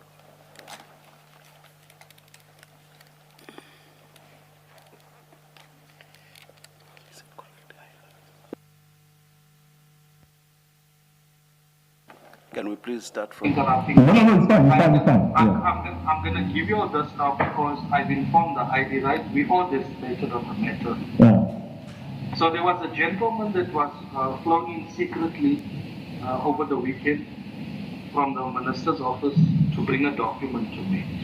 I didn't know what the document was going to be. Okay. I received the document, I've informed the ID, and I'm just going to read just because of this. Because can we agree that Brian and I stopped working on you know, all the pointers for you on the Lushaba housebreaking and concentrate more on the Mokwele issue? Yeah. Right, so I'm going to Yes. read now. Yeah. So what is that I received? It is the report which the ID asked me to keep just with me for now until I meet with her. But I'm going to let you in on what they say about Mokwele's appointment. So the report comprises of various parts of our criminal investigations here: the buying of the buildings, Kumalo's appointment, Mokwele's appointment, and others. So I'm just going to quickly read to you what they say about her appointment, the Inspector General of Intelligence. Because I think what the ID needs to do, Advocate Peter, is to find a way, because there's good synergy between the Inspector General of Intelligence and the ID now, for them to be convinced to get somebody from the IGI to give an affidavit in support of this endeavor, you know? So they say the following. They say investigation methodology. Several documents relating to this appointment were produced for the purposes of finalizing the process of recruitment followed by the management of CI. Thank you, Chair. Then it goes into the detail of the report, which we're not going to deal with, but the clarification from Ms. Ramsamy is that Mr. Perumal says that the report was flown in from the office of the minister, and her evidence was that it was the minister. So she wanted to clarify that Mr. Perumal in that audio says the office of the minister, whereas her evidence had said the minister himself. So that's the clarification on that. And the reason why we played it a bit further is so that you could hear that him identifying it as the IGI report, and that it is into the investigation, crime intelligence investigations, and the appointments of General Kumalo and Madondo, etc. So that's the recording on that.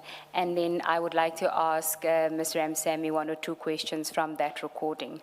Ms. Ramsamy, Mr. Perumal... So just a minute.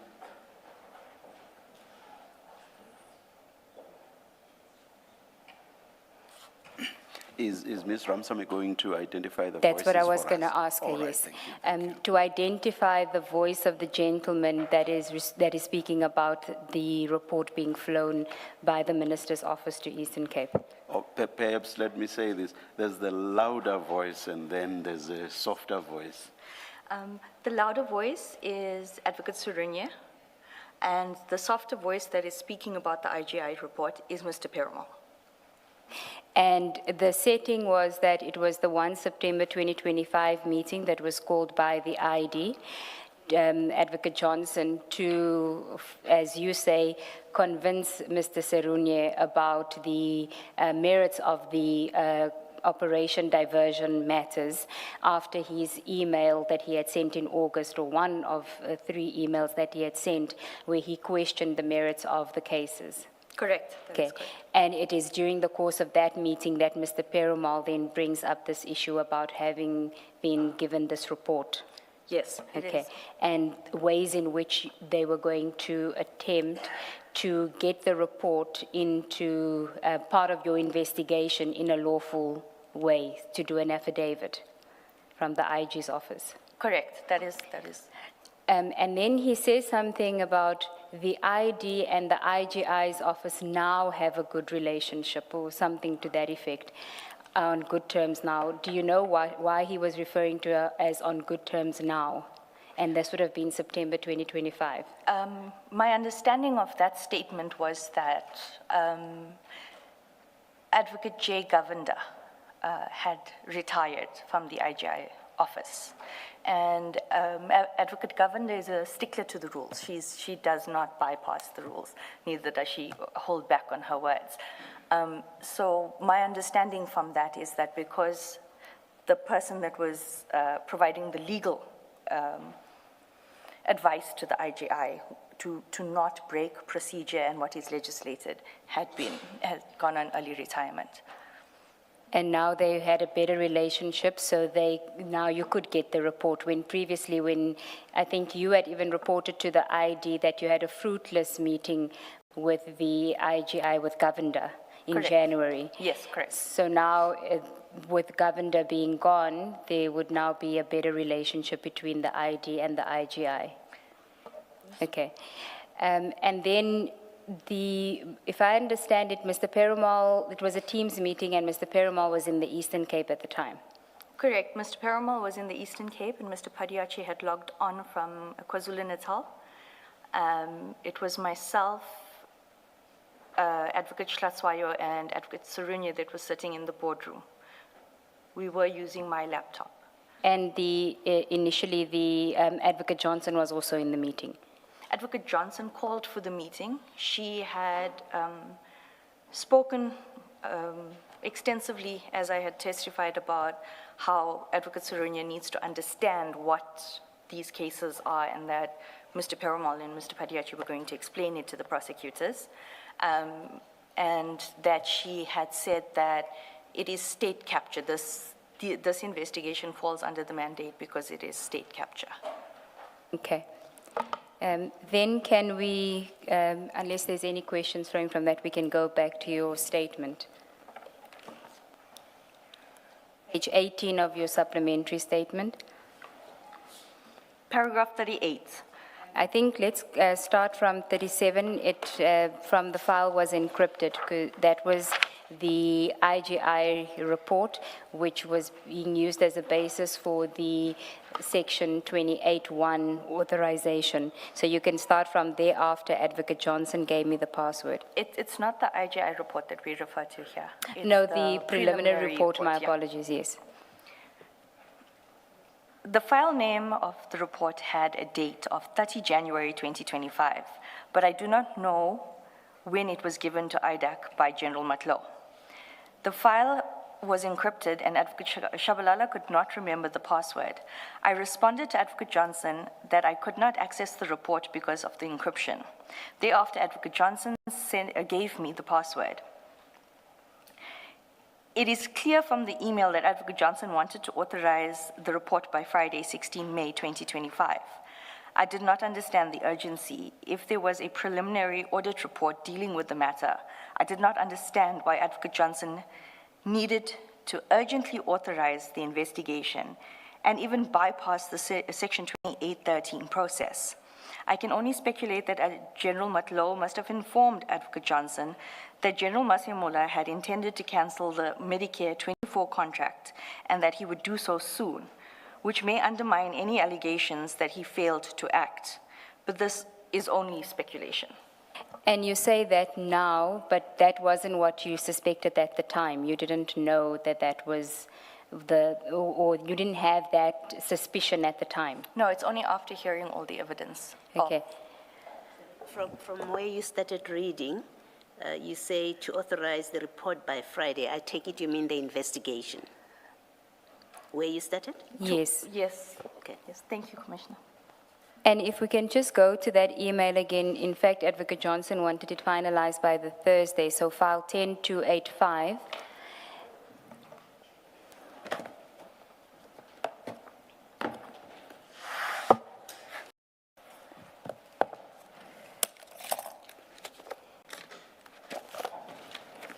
File 10285. And it's the email at the bottom of the page.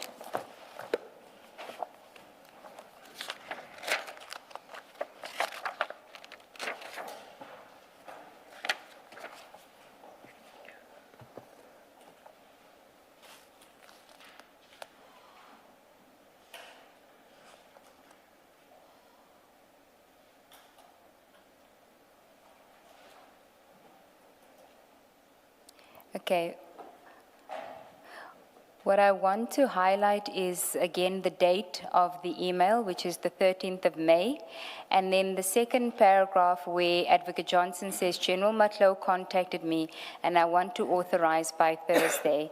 And just above that, in fact, the sentence just above that, I need you to look at it urgently and then submit. General Matlo contacted me and I want to authorize by Thursday. Now, we have heard evidence at the Commission that the Medicare 24 contract was in fact cancelled on the 13th of May 2025. You were not aware of that at the time? No, I was not. Okay. And so you wouldn't have been aware that that could have been a motivating factor for the urgency in trying to authorize the 28-1. No, I would not have known because even the subject says SAPS Tembisa Hospital tender. And at that stage, Medicare 24 wasn't yet, no, well, it would have appeared on your 28-1, Correct. but when she sends this email to you at the time, you haven't seen any documents yet. No, I have not. So I was not aware that it was in fact the 360. Okay, then we can go back to your statement, paragraph 38. I inquired as to how the allegations in the draft Section 28(1) came about, and where did Advocate Shabalala find the suspects, etc. Advocate Johnson indicated that I should speak to Mr. Perumal. When I asked Mr. Perumal, he indicated that he did not know where Advocate Shabalala got the details. Be that as it may, I perused the draft 28(1) application, which was quite detailed. I did not make any changes to the documents and sent to Advocate Johnson. She authorized the Section 28 investigation on the 16th of May, 2025. Prior to 16 May 2025, there was no authorized investigation by IDAC into the Medicare 24. Yet Mr. Perumal, Belochin, and Padiachi were already investigating the matter. If I may just add here. That at paragraph 38? Yes. When I say I didn't make any changes, I didn't make any changes to the averments that Advocate Shabalala had made or the list of the suspects. I did, however, follow instructions of Advocate Johnson and amend the designated persons to remove 3 advocates and add Mr. Advocate Manilal, Advocate Shlaswayo, and myself. And do you record who those advocates were? Would Advocate Shabalala have been one of them? It was Advocate Shabalala, it was Advocate Rasha Kala, and Advocate Paul Lowe. Okay, and that was on Advocate Johnson's instruction? Yes, it is in the first email. Okay. So Advocate Johnson had formally announced that she was changing the team. She did not just ask you to effect the change. She announced formally and you then... Chair, it's in the email where Advocate Johnson says, Okay. remove Paul, Tilas, etc. Okay. Yes, that is in that same email, 285. Kindly remove Tillis, Paul, etc. from the designations. Add Santos as the advocate, as he will oversee when I am unable to attend to things. So when she says I'm unable to attend to things, it was the intention that Advocate Johnson would be in charge as the prosecutor. Correct. She would be the supervisor of the matter. Okay. When did it become a Medicare 24? Because on this email, it's still being referred to as SAPS Tembisa Hospital. Correct. When did it formally become a Medicare 24 investigation? So the formalization of the name itself only took place on the meeting of the 27th of May. But that wasn't the name Medicare, that was an operation, something else, which you'll get to. Yes, it was called a different operation, like diversion was. Okay. But you don't know when it became Medicare 24 itself, because you were referring to it as an operation internally. Correct. Okay. And prior to the authorization, it was the SAPS tender, Tembisa contract, and then when she officially, Advocate Johnson officially named it, that is the name that you continued using. Correct, yes. Okay. 28.1, you're dealing with investigations that were undertaken prior to the authorization.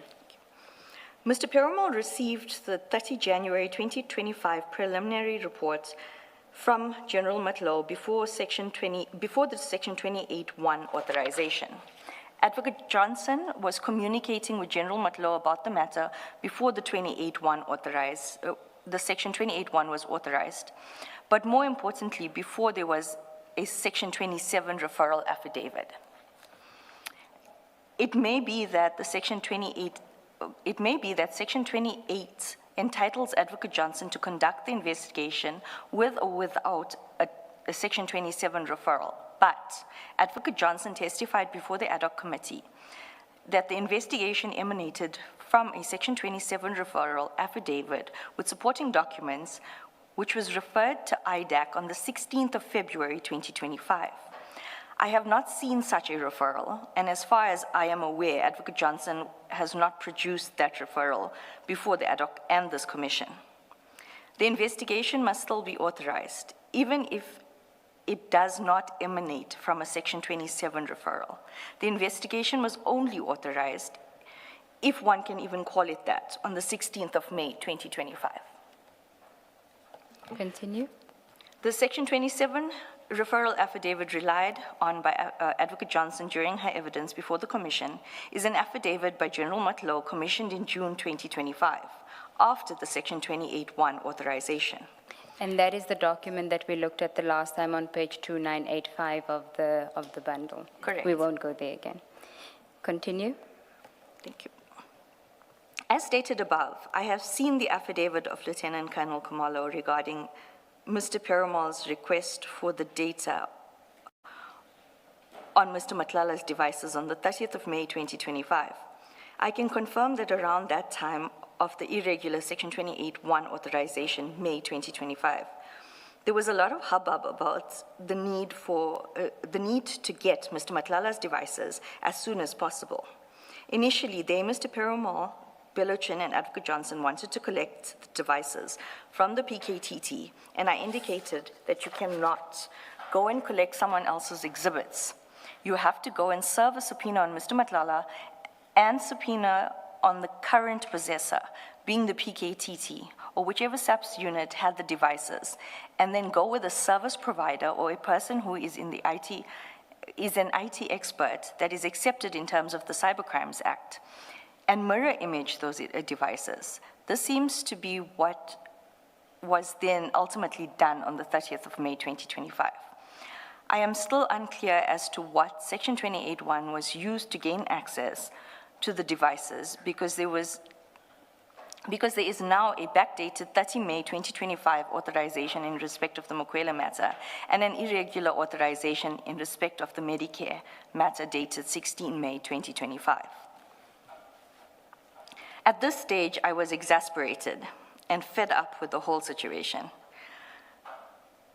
It was just shortly after this that I engaged the DPCI in late June 2025.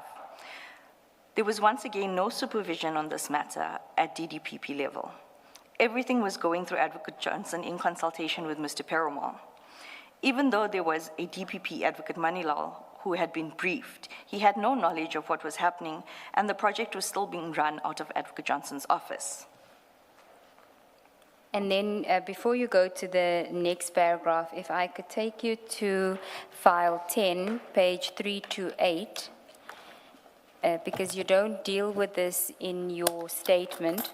You skip to 2 June, so I would like you to just address in sequence where now this email, WhatsApp exchanges between you and Advocate Johnson on the 20th of May 2025 after the authorization, and it's an email that you sent to Advocate Johnson. If you can just read it and then you can read her response, I'll tell you where you can find that. 328. Yes.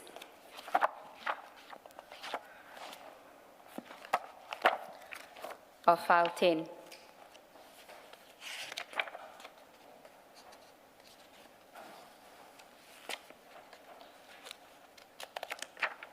Please remind her that she has the screen available to her.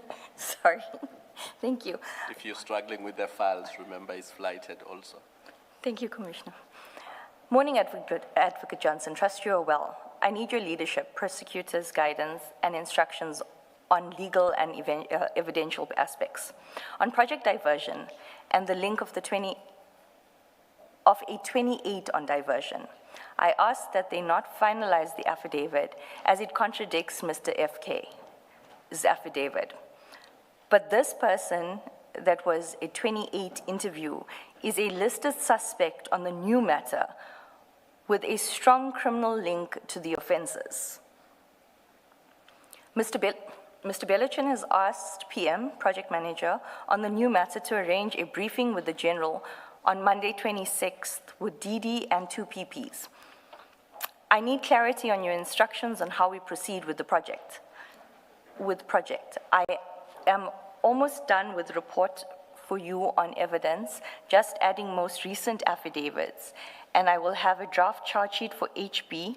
That's matter- housebreaking. Correct. Matter ready by Friday. I'm waiting for the last affidavit so that we can have sufficient evidence of corruption. If you can then go to, so please advise if I may ask N02 and then go to 327, the top of 327.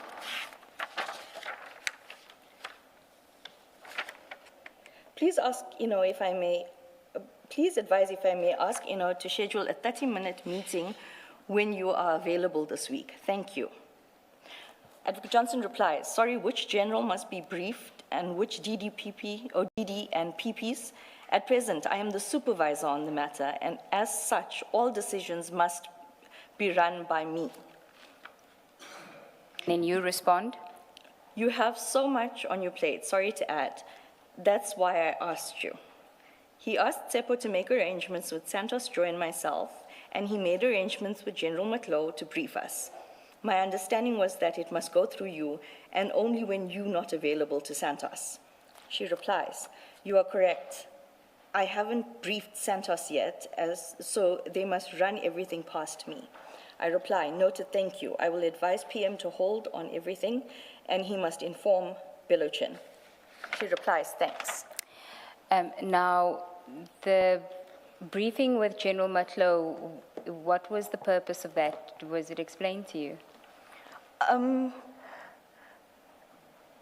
Briefly by Mr. Belochin, where he indicated General Matlow was going to brief us on the report, and they were going to brief her on where they are with regards to the investigation. And they were intending to have that sometime on the 26th of May, around about there?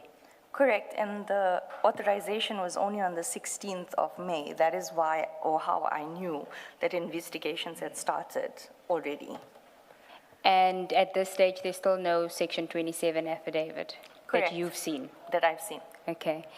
And when was General Matlow going to come to your offices? What was the arrangement going to be, and who was arranging this? Was it Mr. Belochin? Mr. Belochin was arranging everything, and the boardroom, we were previously, we're now at CSIR, but previously we were at the Linton House, the old SARS building. So the SARS boardroom was booked. Okay, so then it seems that there's a meeting that's held on the 27th of May, but I don't think that's the one with General Matlow. If we go to page 51 of file 11, which is your written notes.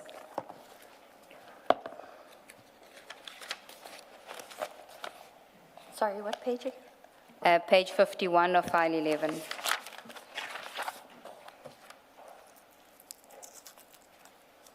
We had dealt briefly with this. I just want to deal with it in sequence. Correct. There's a reference there. So this meeting, it says Brian, Dylan, Tsepo, Pat, Charles, ID, and you, of course. And there's a reference to Tembisa. Would that be now what we know as the Medicare 24? Correct. It was at this point that it was started, the name of Project Wellness was given. Okay, we'll get to that one. If you go to the next page, here there's a discussion about search at the house, J51, all on one day. What was that about? Advocate Johnson indicated that the name of the designation needs to be changed to include the name of the service provider that would be present for the seizure of the cell phones, and that the search must all happen on the same day. So they must search Mr. Matlala's house and obtain the devices on the same day. And then on the next page, the top entries. Advocate Johnson asked questions with regards to General Matlow's report. The questions were, has the minister received the report? What usually happens after a report like this? Requests are complete. And forensic investigation, who, how, when will it be finalized? Why was she asking these questions? What was Because the I point? had raised it. Okay, you had raised the questions about General Matlow's report. Correct. My question with regards to that was, how are we investigating based on a preliminary? And then there's still a finalized report that needs to follow that might or most probably affect the investigation as it stood or continuing. Okay, because at that stage you just had the report that stated, at that stage did you still only have the report that saved as 30 January 2025? Correct. Okay, you didn't have the April report yet? No. Okay. And then on the next page, page 54, there's a reference to General Matlow again. What was that? Advocate Johnson had indicated that she wanted to be present with, in the meeting with General Matlow. It was supposed to take place at Fire and Ice at 10 o'clock. It did not, that meeting did take place, but General Matlow did not join. So that would have been still on the 27th? It would have been between the 27th and the 28th. Okay. And then the next page, there's also a reference, third line, ask General Matlow.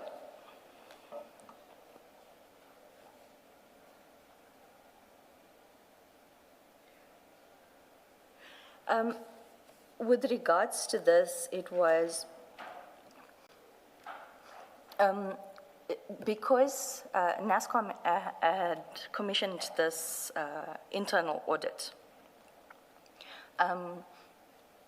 My understanding was that NASCOM had given General Matlow access to all the bid documents and files with regards to the tender. And so it was a question to ask Matlow to release that information to IDAC, those files. And then the next entry refers to Cat and Cartwright. What is that?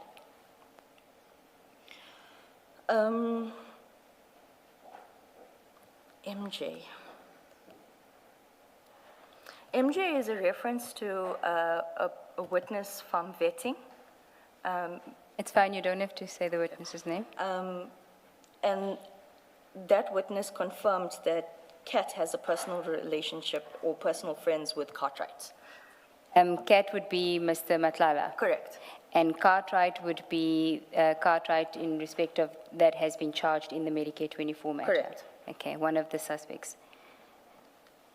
And was this witness, one of the MJ, was this a witness that was from the crime intelligence wing investigations as well, or hadn't featured there? It is a witness from the crime intelligence matters, from the vetting department. And who had told you, who had communicated that MJ confirms that Cat is personal friends with Cartwright in that meeting? It would have been Mr. Perumal because he was doing most of the talking during the meeting. Okay. And then there's again a reference, you've got two arrows, and chain statements equal not yet done, legislation applicable, and then ask Matlow release of info. Is this the digital files that you were, the documents, the bid documents you were referring to? Correct. Those are the documents. That General Matlow was going to release, make available to you? To make available to IDAC, yes. Okay. At what stages do you know, and were you present in any discussions about the fact that a affidavit was now, a Section 27 affidavit was needed in respect of General Matlow? Because we know there's an affidavit that she deposes to in June of 2025, where she asks for an investigation to be initiated. When were those discussions held, that such an affidavit must come? So after the July 6 media briefing, that team they were trying to get what Advocate Johnson called the house in order, because there was even a meeting. I must place on record that at some point Advocate Johnson wasn't allowing me to take notes. She did say while she was testifying that I take comprehensive notes, and on a particular meeting she was like, you don't need to take notes, just listen. So not all the meetings have been documented. It's where I could take notes. So in that particular meeting, Advocate Johnson even indicated that the crime intelligence project diversion dockets cannot only be held by Mr. Padiachi. So she indicated that it must be put in the names of the other investigators, but only for the purposes of the name of the holder of the docket. Everything else will continue between Mr. Padiachi and Mr. Perumal. Okay, so, but I'm asking, were you present in any meetings where a discussion was had that General Matlo has to do an affidavit to initiate, asking for the investigation to be initiated? No, I was not directly involved in that specific aspect. Okay. Then we can go to the 2 June meeting in your affidavit, page 20, paragraph 43. On 2 June 2025, before General Matlo deposed to the affidavit of 6 June 2025, a meeting was held on the Medicare 24 matter, where General Matlo was present. This was highly irregular for obvious reasons, but her presence was justified by Advocate Johnson. I have been unable to retrieve these notes. They were at the office, and I have not been able to return to the office since. I think, just to clarify, you do have notes for 2 June 2025, but not all the notes for that entire day. Correct. So if we go to page 45 of file 11, there are some notes that deal with the Medicare 24 matter. So maybe you can just take us through that. Page 45 on file 11. We see wellness at the top. What is that? That is the name of the project, Project Wellness. Which is the Medicare 24 investigation, okay? The first aspect that was discussed, and Commissioners, this is now the 2nd of June 2025. They are already discussing that Mr. Matlala is a possible 105A, meaning plea agreement, which then... At this point, had they spoken to him, to your knowledge? The way they were conversing, it was almost as if it was already a done deal. Okay, but you didn't know whether they had engaged Mr. Matlala? No, I don't have knowledge about that. Okay. So you're saying at this stage they were already discussing the possibility of Mr. Matlala, of entering into a plea and sentence agreement with Mr. Matlala? Correct. And had they discussed what the nature of that would be? No, that discussion didn't take place in detail. Okay. You can refer to your statement or the notes, whichever, but on paragraph 43 you deal with that meeting on page 20. I had a huge disagreement with Mr. Perumal regarding the aspect of the matter, which I cannot disclose before the Commission at this stage because the matter is currently scheduled to proceed to trial. Another bone of contention between Mr. Perumal and me was the issue of Section 204 engagements with Mr. Mike van Wyk. I wanted to know how Mr. Bellichin could have already met with Mr. van Wyk when the authorization had just been granted on the 16th of May 2025 and already progressed to the point where Mr. van Wyk was being considered as a 204 witness at the time of our meeting. In fact, there is no 27 referral affidavit. There is a preliminary report at that stage. I'm not aware of a final report. And yet, there are engagements for arrangements on a potential Section 204 witness. I said this cannot be. I was invited to a meeting with Mr. Van Wyk and his attorney on the 28th of May, but I did not attend. We can go to that page 615 of file 10-2, which is an exchange between you and Mr. Bellichan on, so part 10, part 2, page 615.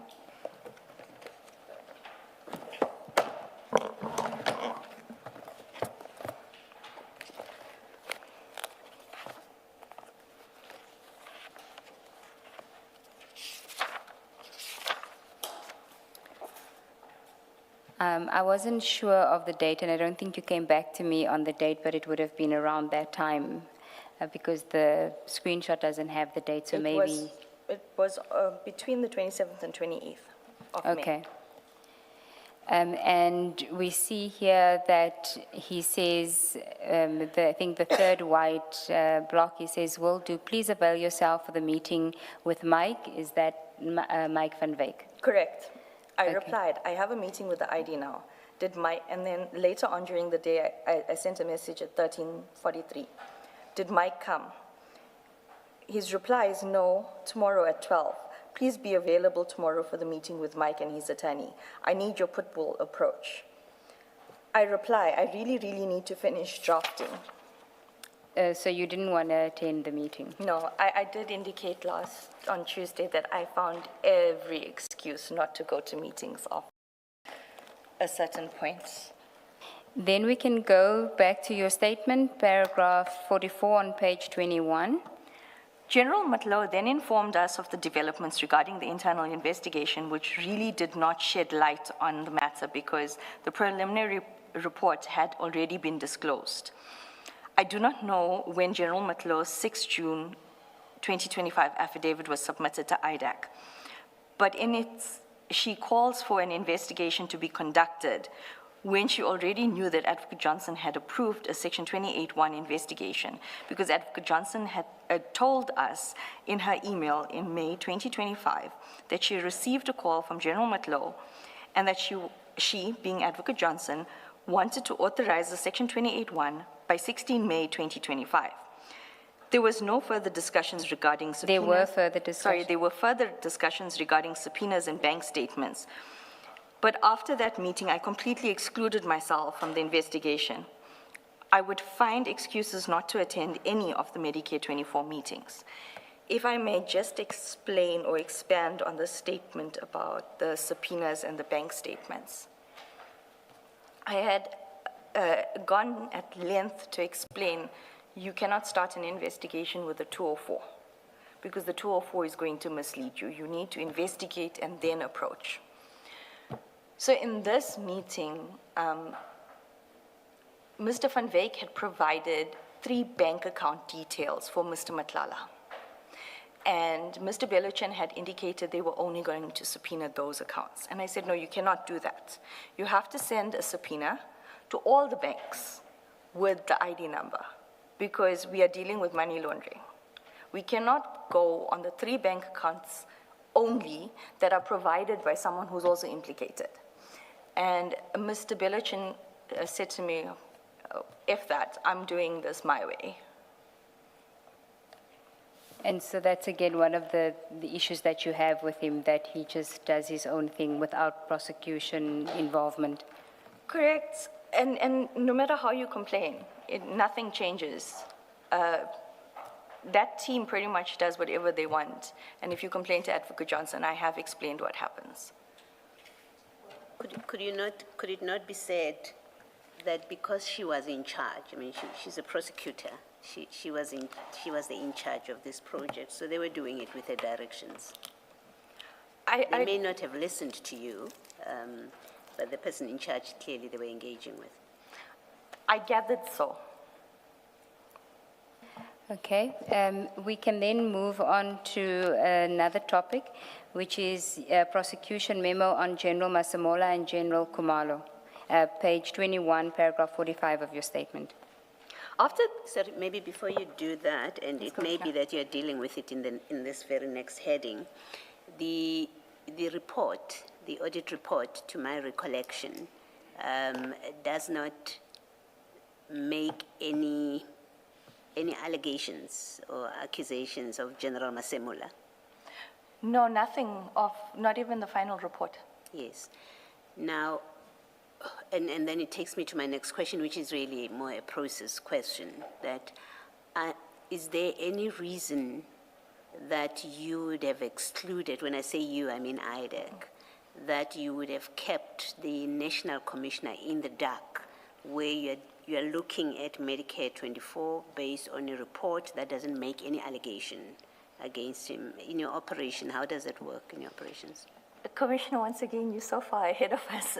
I do deal with that with my notes on the 8th of July. You'll deal with it when you get there. Thank you. Okay. 45. After the arrest of General Lushaba and 3 others, and thereafter General Khumalo and others in the Mukwela matter, we were in the process of moving officers, yet the pressure to enroll matters against General Masiamola and General Khumalo did not ease. There were already draft J50 affidavits for the arrest of General Masiamola and General Khumalo in respect of the appointment of General Khumalo to Divisional Commissioner of Crime Intelligence. It was sent to us on the 2nd of July, 2025. Can we go to that document, page 500 of 10, part 2? It's an email from Mr. Perumal to you and Advocate Lashwayo regarding Brian affidavit. 500. Yes. Oh, thank you.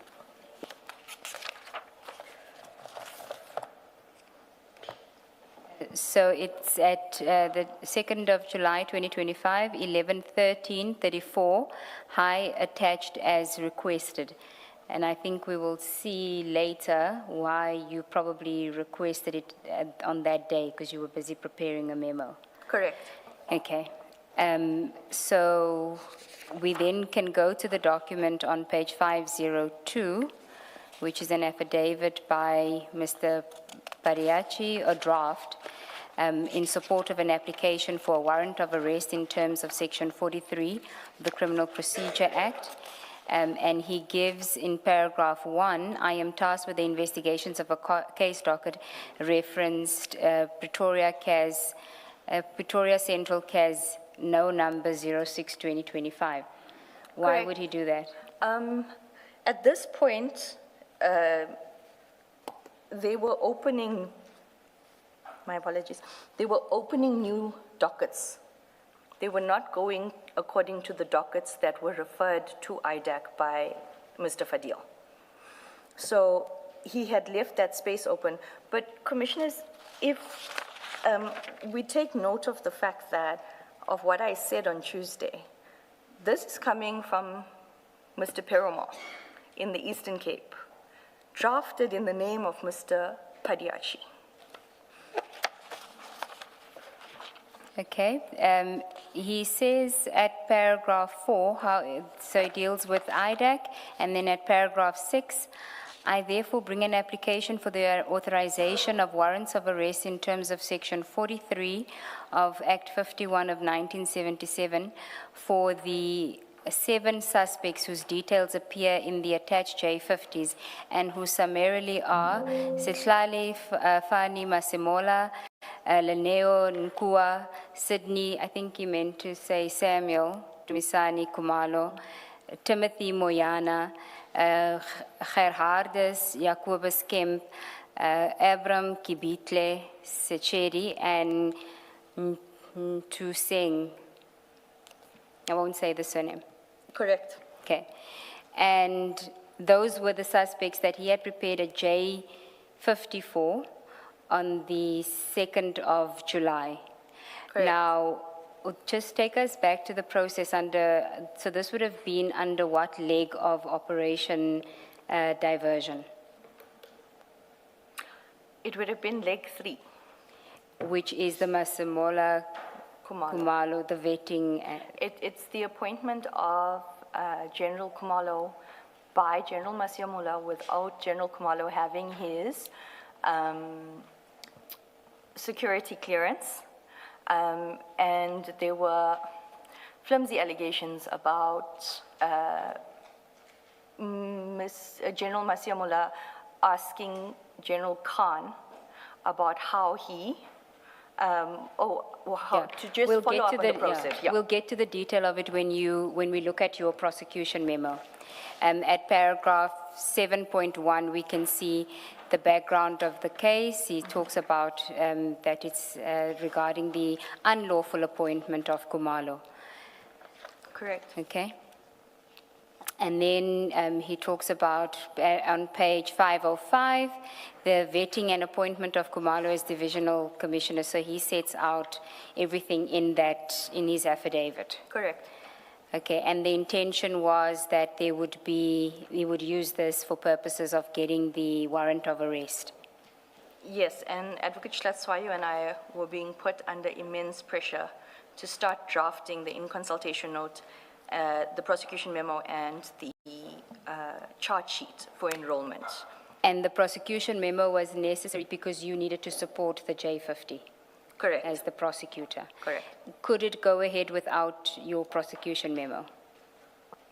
Forget about Advocate Johnson pulling rank, but the normal process. No, the normal process is that you have to put in a prosecution memo as to support the evidence, or rather, to show that the evidence obtained in the docket supports the offenses that you are preferring.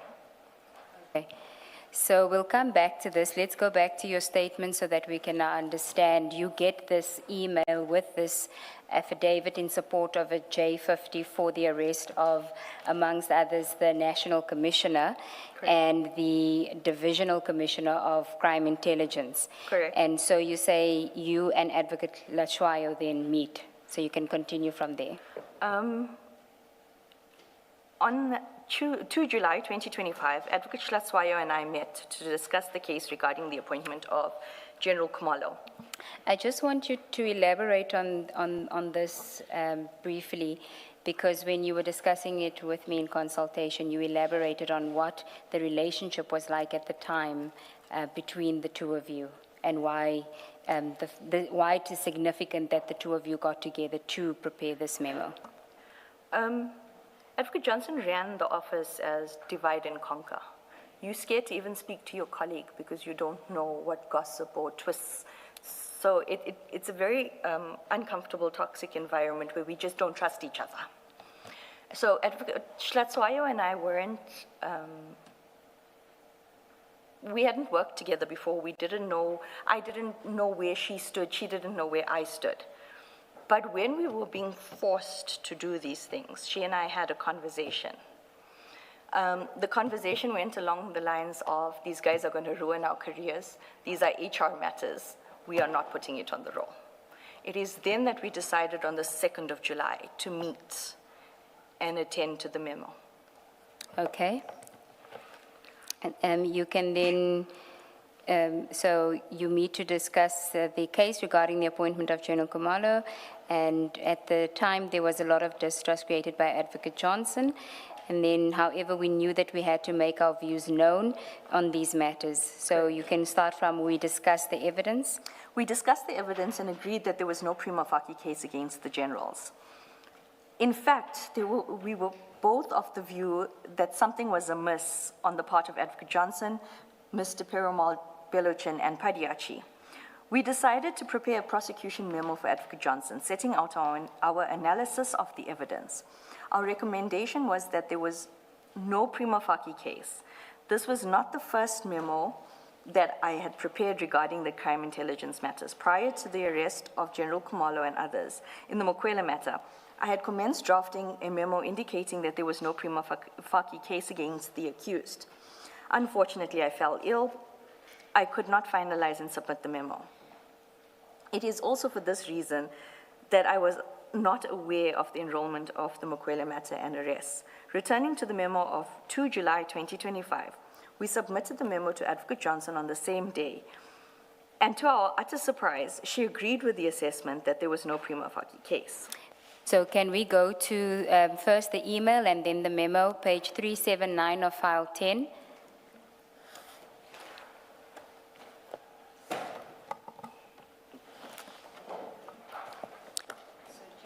Just from a timing point of view, so while you find the page 379, You get the affidavit of the draft affidavit of Mr. Pariachi that morning, Wednesday, and at 18:47 that same day, you send a prosecution evidence report, vetting and promotions leg 4. You say it is to Advocate Johnson, the project manager, Mr. Sissoko. You have Joy in there, and then the PA of Advocate Johnson. Correct. Okay, you can read the email. Good evening, ID. Trust you are well. I apologize that we could not submit earlier. We only finished drafting at 5 p.m. Attached is our combined report and submissions after careful consideration of all factors. Kind regards. Now, had Advocate Johnson expected you to submit this report because Mr. Pariachi had his draft affidavit for the J50, or? Advocate Johnson was expecting us to submit the charge sheet in a prosecution memo showing that there is evidence linking it to the offenses, or elements of the offense, and the in consultation note for the DDPP. Okay, so she was expecting to get a document that was supportive of the J50, essentially. Okay. And then if we can go to the memo on page 382, and we'll just highlight certain aspects of it. You can read, so it's memorandum, prosecutor's report, evidence, vetting and promotions, title State Advocates 2 July 2025. It's from you and Advocate Hlachwayo, invest to Advocate Johnson. Correct. Just read in paragraph 1 the purpose. The purpose of this memorandum is to make submissions to the investigating director, ID, regarding the lack of material evidence in leg 4 of project diversion. My apologies, Commissioner Kumalo, it's leg 4, not 3. Yes, leg 3 He is was going Madondo. to correct you Leg 3 is later. Madondo. Yes. Yes. Okay. It's just because of the order in which it was done, and you explained that in your memo, why it's leg 4 first. So let's do that, paragraph 2. In summary, the prosecutors were informed that a decision was taken to move forward with leg 4 before leg 3, and that a charge sheet and all accompanying documents were to be drafted. This was communicated to us on Friday, the 27th of June, 2025, by Chief Perumal. Below is a summary of the statements contained in the docket and evidential flaws. It is our submission that there is currently no prima facie case, thus there is currently no reasonable possibility of a successful prosecution. Now, can I just understand, were you told why there was this change in order, why you were going to do leg 4, which is the arrest of General Masemola with General Kumalo, amongst others, as opposed to leg 3, which would have been the primary suspects there was General Kumalo and General Madondo? No, there was no explanation. It was just Mr. Perumal telling us this is what the ID wants.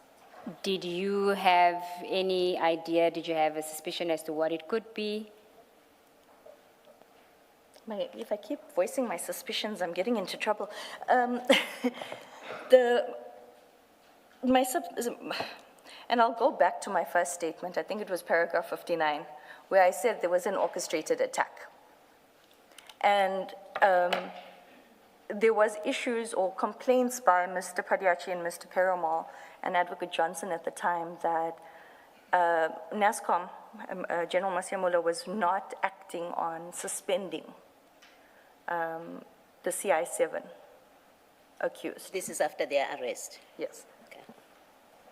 And this would make sense because it was communicated to you. Say the decision to move leg 4 up was communicated on Friday, the 27th of June, which would have been after the arrest and after the first appearance. Correct. Okay.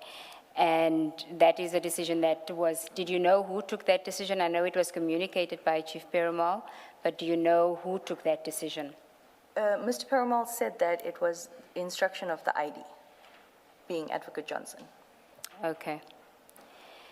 We're not going to do the summary of all the witness statements, but can we do the A1? That is Mr. Adams. Correct. A1, Fadil Adams, he received anonymous information that Divisional Commissioner Masia Mullah... You mean National Commissioner? Sorry, National Commissioner. It's supposed to have been National Commissioner. Masia Mullah appointed Khumalo to head of crime intelligence, and that Becky Cele, who was then the Minister of Police, was involved while highly skilled generals were overlooked. Did Mr. Adams tell you who the highly skilled generals were that were overlooked? No. Okay. Further, that Khumalo's vetting was allegedly fast-tracked by Masia Mullah, and that Masia Mullah knew that Khumalo did not have top security clearance. That he suspects vetting process was manipulated in favor of Khumalo. He further states that Khumalo worked as a captain. He had no skills or experience in CI at senior management level. Then you can do the A3. A3 is a general, Yes. Feroz Khan. Yes, don't forget it is general. He is a major general, CI, head of counter and security intelligence. He is responsible for national border security and counterintelligence, inclusive of vetting section and the counterintelligence investigations. He was not involved in the vetting process of Khumalo. He was contacted on the 28th of November 2022 on an urgent basis to see NATCOM, Masia Mullah. I was instructed to check up, we are now quoting from his statement, I was instructed to check up on the TSC, top security clearance, of the incoming DivCom Khumalo, and I was asked to give him support. Did not contact anyone at his office, found this conduct to be unprofessional and improper. Meaning he found General Masimola's conduct to be unprofessional. Correct, and improper. Further states that Lushaba was acting DivCom and that the post could not be filled as Lieutenant General Jacobs was removed and temporarily placed in another post by previous NATCOM, Sitole, due to internal disciplinary and criminal proceedings. If I can just clarify, this Lieutenant General Jacobs is the same Lieutenant General Jacobs that the dockets were collected from at Inspectorate. Okay. He indicates he does not know what informed Masia Mullah to appoint Khumalo, as he did not have top security clearance at that point. He states that Masia Mullah knew that Khumalo should have TSC as a senior manager. He further states that Khumalo did not have managerial experience within, it's supposed to be Div of CI, and it raised his concerns. Then there's an A4 by Dimpani, who's now, it's the General Dimpani, the current acting National Commissioner. Correct. And it is, I think it is in the form of an information note. If you can read from, she was concerned that the post. She was concerned that the post in question was critical. It was a critical post dealing with CI, within CI, dealing with sensitive intelligence and secret service accounts. Khumalo did not have TSC. He called, or she called Nsia, could not get hold of her, then contacted Major General Al Govender, who indicated that the TSC is to be obtained within 6 months of appointment, if already not in possession of one. Okay. She signed off the info note. Then if we can go to...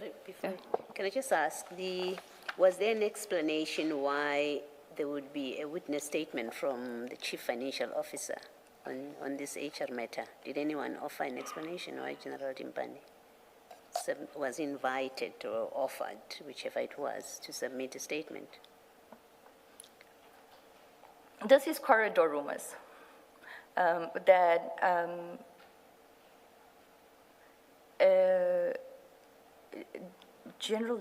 Lieutenant General Dimpani, Ms. Dimpani, was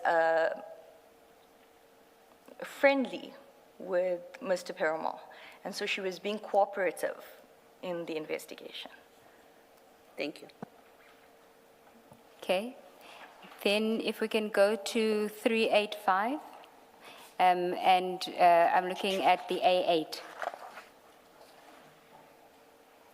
We're not Colonel? going to deal with the A7 because I think the A7 is the 204. Yes, correct. Yes. A8, Colonel, he's off the polygraph unit, received a request to attend to a polygraph test the next day. He merely indicated that he replied that he was available, conducted polygraph, and Kumalo passed. and then the A9, Ian Cameron, on the 2nd of April 2025, DivCom appeared before Portfolio Committee, and that he stopped questioning because there was no evidential value. However, he believes that the NATCOM deceived the committee. However, the minutes of the committee inquiry was not provided to the prosecution team. and then we can, You say DivCom. Is that DivCom or NetCom? Should we be making a correction? Because in the I same think it's- paragraph, it's you Nat- refer to NetCom. yeah. NATCOM. Okay. Thank you, Commissioner Thank you, Baloyi. Commissioner Baloyi. So the correction is that under Ian Cameron 2/4/2025, it must be NATCOM, not DivCom. Correct. And then if we go to 386, your submissions.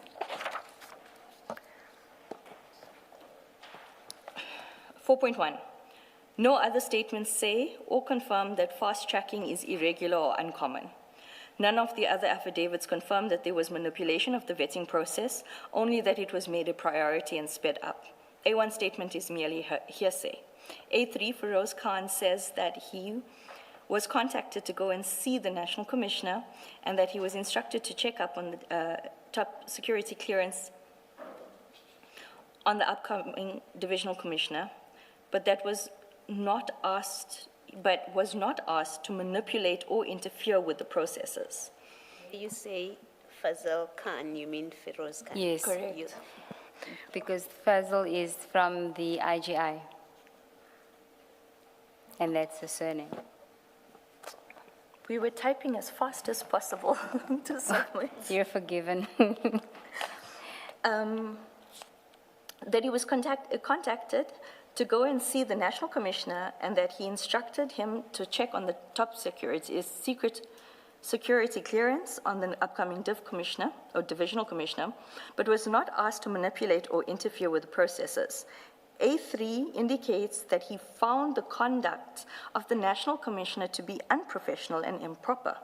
However, he does not elaborate on why it was improper. A3 indicates that he does not know why General Masiamola appointed Kumalo in the post, as he did not have the security clearance at the time. Furthermore, Kumalo did not have senior managerial experience within crime intelligence, and that raised his concerns. Ms. Nube, are we doing, excuse me, are we doing all of them? I will tell you why. When Advocate Johnson was here, she was referred to the Public Service Commission report, and she already conceded that because Public Service Commission dealt with the same issue in 2023, IDEC should not have dealt with it. Now, because here it's 2025 and they are dealing with it, although they say there's no prima facie case, I'm just wondering what the value of still dealing with it is. You'll see when you get to the meeting of 8 July, there is a clear indication that Advocate Johnson, although she agreed with this report and their findings, that she still wanted the investigation to continue, notwithstanding that the prosecutors said there was no prima facie case. So that is why I just want them to do it, because these same things are then raised again, which she agrees with. You'll see her signature at the end, but in the later meeting, she revives it.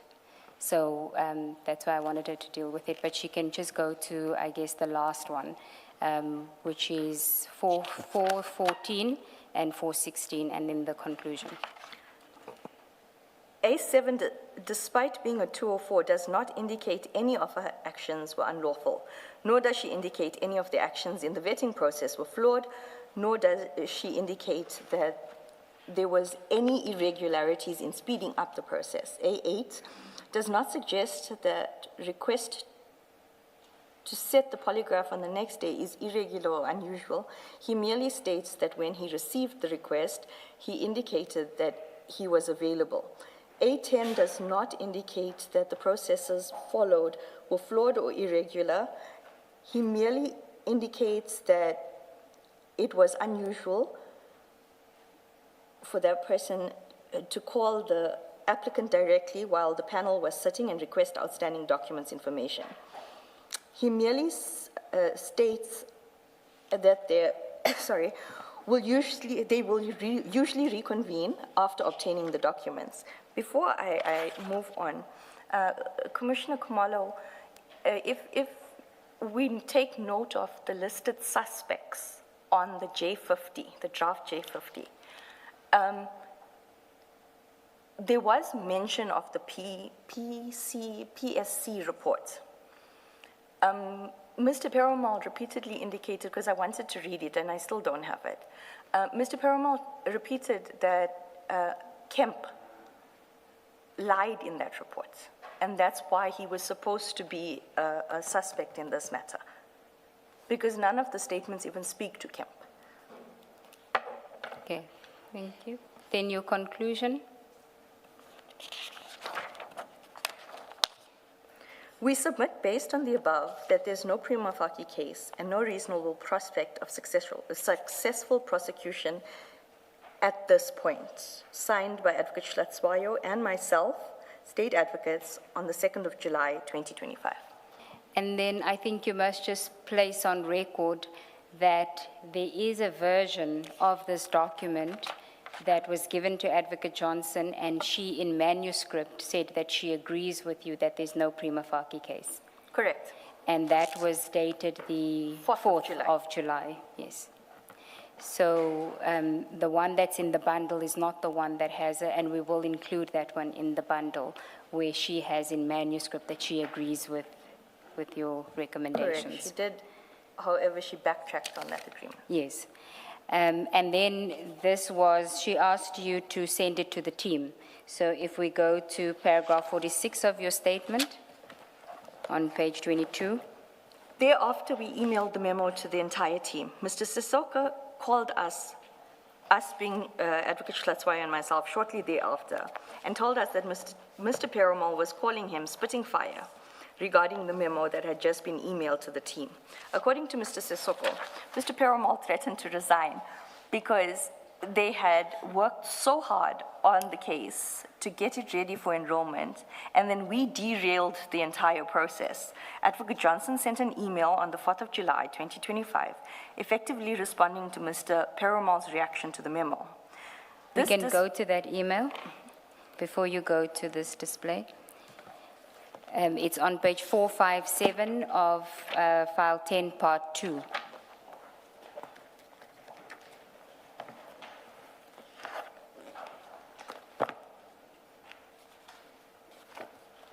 I'm sorry, which page? It's 457, Chair, of 457. file 10, part 2.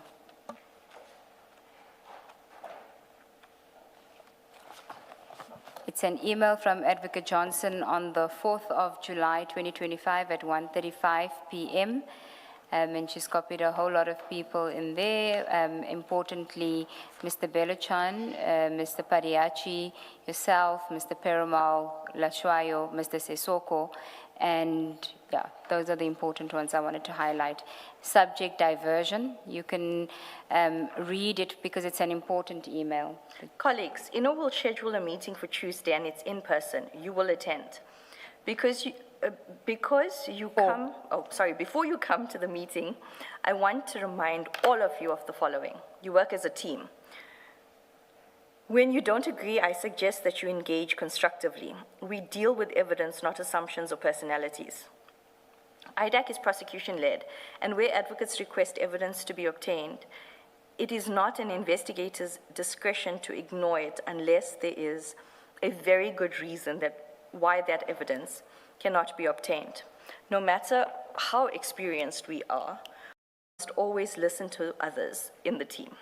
At no stage must it seem that cases in IDAC are part of some kind of witch hunt, and our integrity and objectivity must always be at the front of what we do and say. Mrs. Sissoko and I will make final decisions, but these will always be fair and objective and based on facts. When prosecutors have to make decisions, they must apply their minds only to evidence and that would be evidence in the docket or case file with supporting documents. It saddens me that time and again, Mr. Sissoko and I have to intervene because personalities in this team are too big for the work at hand. You all have a role to play. You all bring experience to these really difficult cases, and the ID expects only the best from every team member. I suggest you all read this email many times before you come to the meeting. Do not engage me or Sissoko on this email. You will be able to engage all the issues at the in-person meeting on Tuesday. I mean, when you received this, it must have been a very refreshing email to receive from her, that she was supportive of your decision, you and Advocate Hlashwayo, not to continue with the matter of General Masemola and General Kumalo. We were relieved, yes, but it was short-lived relief. You say she supported and accepted your conclusions. This is the email you're referring to, or is there a separate standalone decision? Yes, Commissioner Baloyi, we indicated that the memorandum that we went through, there is a version with Advocate Johnson's manuscript where she writes that the ID is supportive of this. There is no prima facie case, and it's dated 4 July 2025, which we will include in the bundle, because that was the hard copy that the witness had. This was the attachment to the email. Thank you. So we can go back to your statement, paragraph 46 on page 23, this display. This display of sound judgment by Advocate Johnson was regrettably short-lived.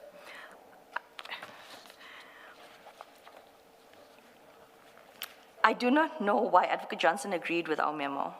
It was the right thing to do, and I hope that that is why she agreed with us. However, there is also the real possibility that, one, Advocate Johnson was aware of the optics of arresting the most senior SAPS officials and one of the most senior SAPS officials so soon after June 2025 arrests, or Advocate Johnson had been made aware that there was something brewing and she needed to hang 10. But again, it is pure speculation. When you say that something was brewing, what are you referring to? We're now on 4 July 2025. In the meeting on the 8th of July, Advocate Johnson mentioned that Wait, you're going to spoil it. Let's go to it. File 11. Page 62.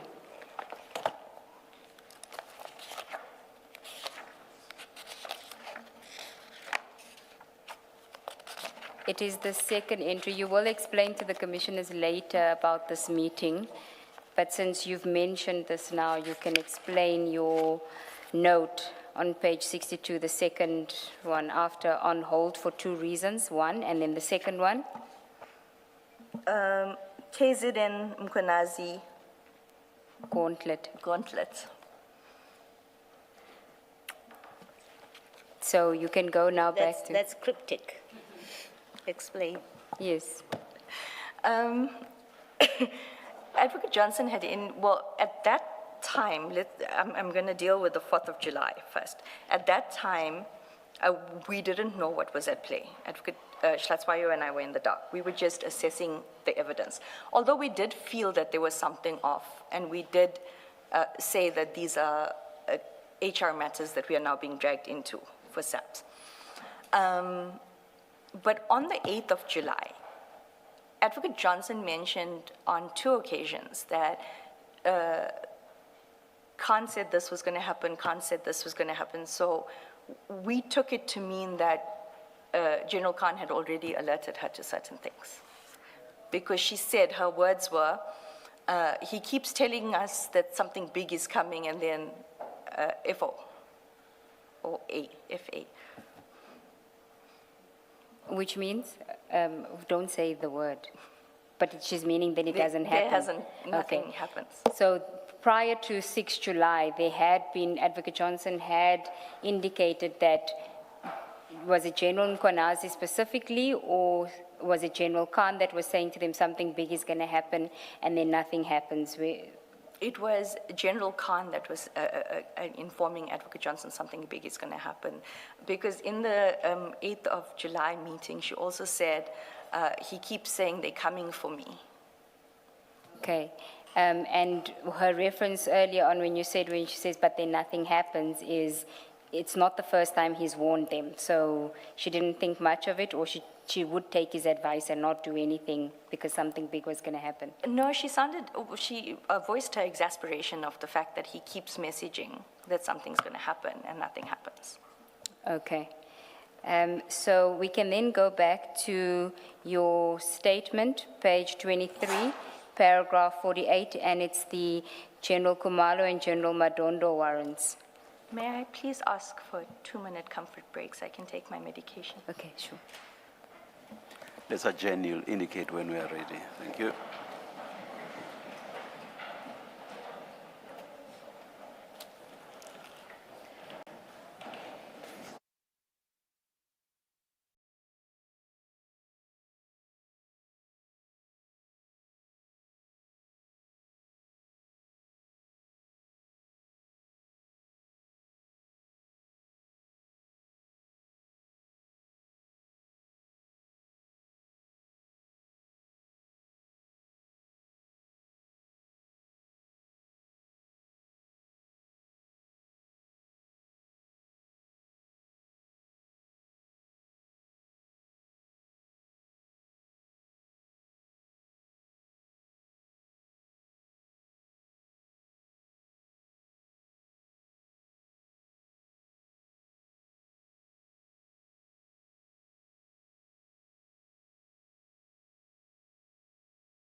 Thank you, Chair. Thank you. Mr. Ramsamy, we're on page 23 of your statement, paragraph 48. Thank you, Chair. It's the General Kumalo and General Madondo warrant. As I indicated, the display of sound judgment by Advocate Johnson was short-lived.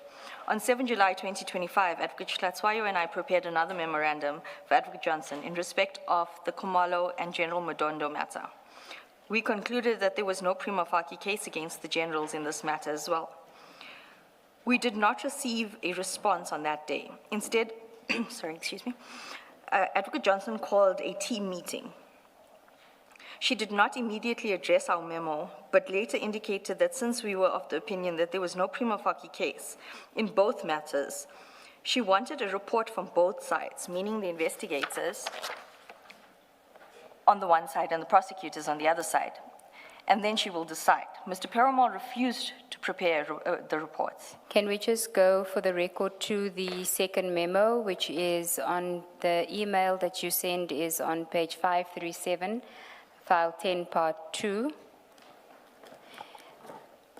And it's 7 July 2025 memo. Sorry, what page? File 10, part 2, page 537.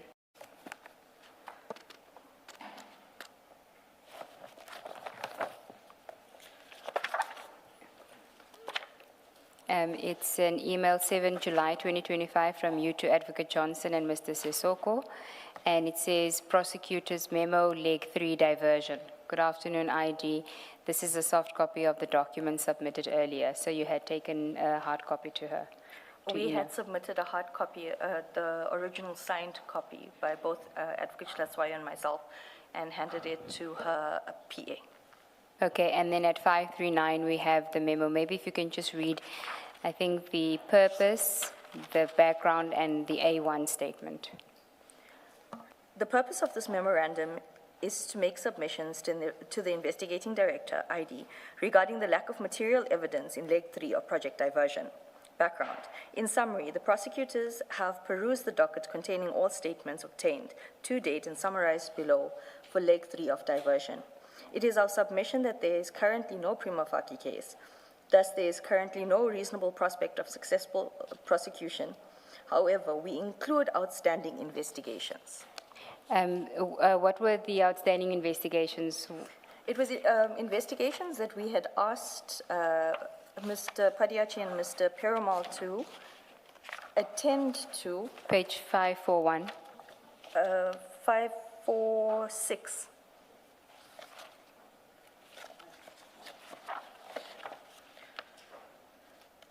And 541. 541. I think. No, the outstanding investigation that we attached was 545 Okay. and 546. 545 and 546. Correct. So explain that. Oh, that is your 546. I see questions for section 28 interview, and then you have interview questions. And on page 547, you say these questions are not exhaustive but must be answered in the interview and explained in full and clear details in the affidavit. This document is not to be shared with any other person except team members and not to be given to the persons who are being interviewed. So you wanted these to be addressed even though at that stage you thought there was no prima facie case? No. This question or document was submitted in April already of 2025. Okay. And the purpose of this document was to determine whether the processes of the vetting had been flouted. And the only way we were going to understand if in fact there was any corruption or flouting or whatever the case must be, was to understand the inner workings of SAP's HR. Okay, I'm with you. And so your memo was saying they must conduct, that I think is at 541, further investigations, and at 542, paragraph 5.4, please see the sheet of previous instructions drafted and shared to the investigators in April 2025 for questioning. If commissioners will also note that in 546, there's also questions relating to the Mokwele matter that remained unanswered. Okay, at 546. 546. Okay. With 545, there's section 2, capital A, 8A and B, with regards to Major General Madondo. It's in relation to the National Strategic Intelligence Act. It says that Major General Madondo has 60 days from the date on which the applicant is informed of the decision, meaning that she was refused security clearance, in order to appeal to the Office of the Minister of Police. How are you going to charge someone if you don't have confirmation whether it has been referred and what the outcome of that referral is? So that is why we included this as well. Okay. Then if we can go to 541, which is your submissions, instead of going through the affidavits. 541, 4.1 relates to the A1, which Correct. is Mr. Adams again. You can read that. He is just raising concerns and opinions that the procedures and policies were severely undermined, which makes the statement hearsay. Further, A3, A4, you can read the A4. A3 was General Mkwanazi, and A4 is General Khan. his statement takes this case no further, as it provides explanation of vetting processes and deals more with his own current situation than the case at hand. What did you mean by that? That affidavit by General Feroz Khan spoke about how General Malo had refused to sign off on his vetting or security clearance, as opposed to the issue of Madondo and General Khumalo allowing Madondo to continue working without clearance. Okay. And then we've done your submissions. You can just then read the conclusion at 542. We submit.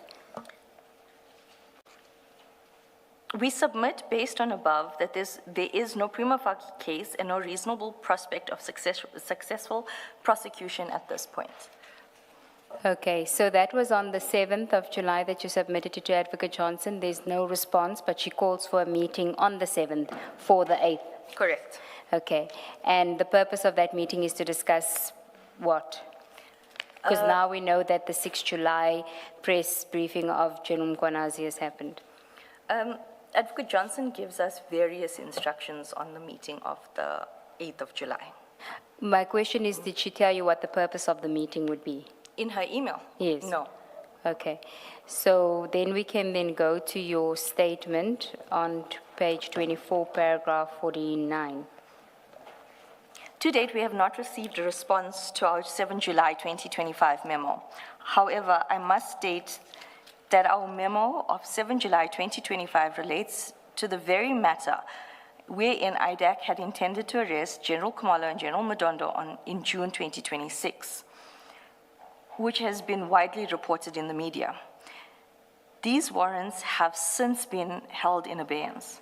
I am not aware of any new evidence that could have justified the issuing of these warrants after our memo.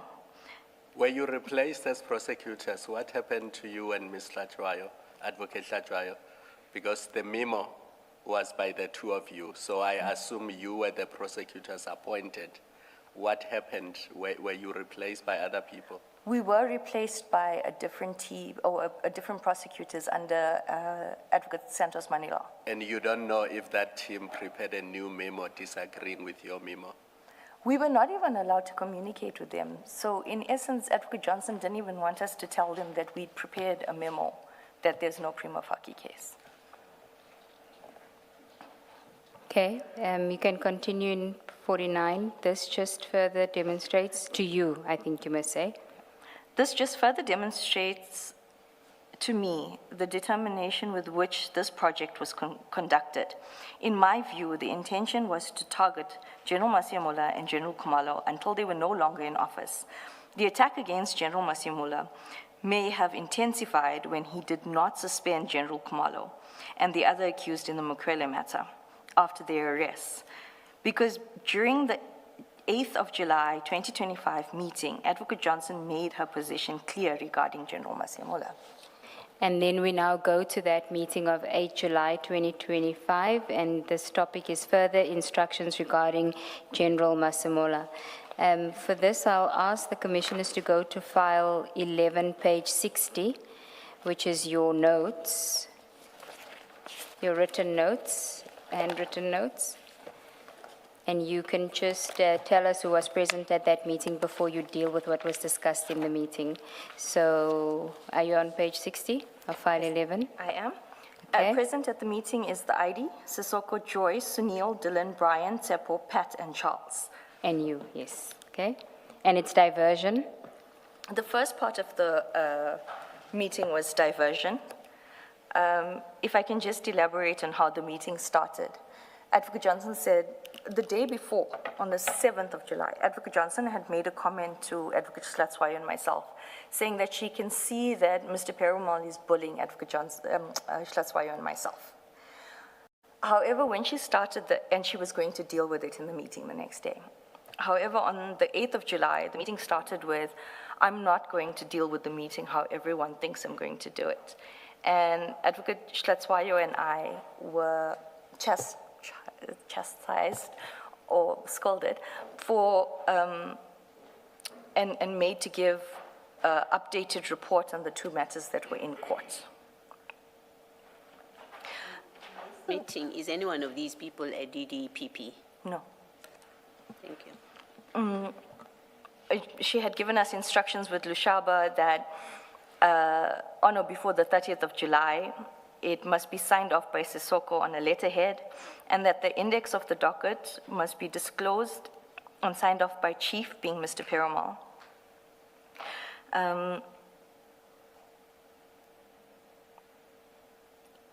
So there was... Was that regular practice that the investigator would sign off on what is discovered? No, Commissioner. It's also not procedure that we don't get the original docket, but when it comes to that team, we only get scanned copies. Yes. And who would ordinarily sign off on what gets disclosed? The indexes that I've done, it's myself and the investigator that would sign off on the index itself. Thank you. Okay, I think you can go to your statement and we'll display your notes so you can read from paragraph 50. At the meeting of the 8th of July, 2025, Advocate Johnson, amongst others, instructed us as follows. The only person who can veto Mr. Perumal is Mr. Sissoko.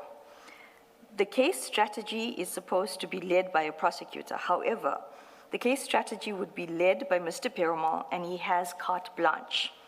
In other words, the investigator was in charge of the prosecution-led investigation, and the prosecutors had to defer to Mr. Perumal. All information regarding the case strategy had to be sent to by Mr. Perumal, not the prosecutors. I think we just need to correct that. Had to be sent by, not to Mr. Perumal. By Mr. Perumal, not the prosecutors. Mr. Sissoko and Advocate Johnson would sign a letter addressed to Digital Forensic Services for a quick snapshot analysis of data on Mr. Matlala's devices. And for that, we'll go to 62 of the notes, the handwritten notes, Commissioners, we're there now. So 50.4 is the analysis from the forensic services. The analysis had to focus on whether any communication was found on the devices between or relating to the following persons: Minister Mkunu, Brown Mokhotsi, General Becky Cele, NASCOM General Masiamula, General Sabia, General Bongani Ngwenya. I think on your notes you have more, so it just ends on 4, but if we go to page 63 of your notes, you can explain.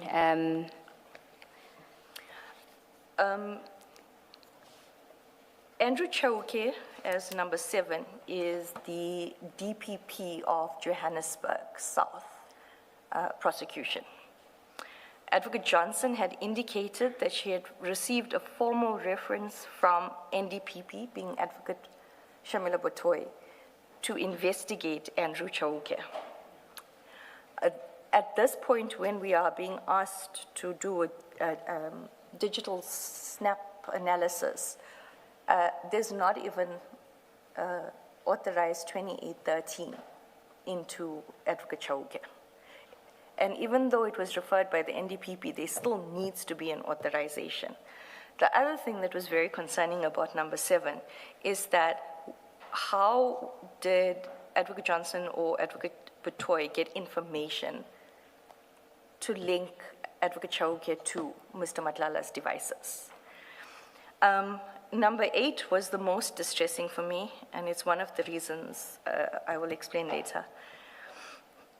Advocate Johnson indicated that there must be a snapshot analysis on Mr. Madlala's phone to link Fani Masimola's daughter.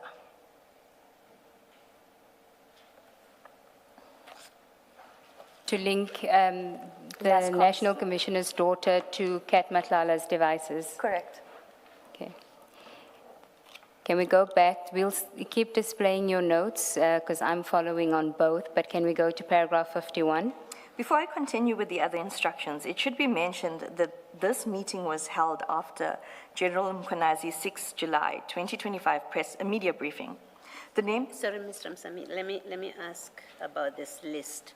Was an explanation given why there should be a snapshot view or look into, you've referred specific, well, I think with Chauke you say she said she had received a referral or information from the NDPP then about General Masemola's daughter.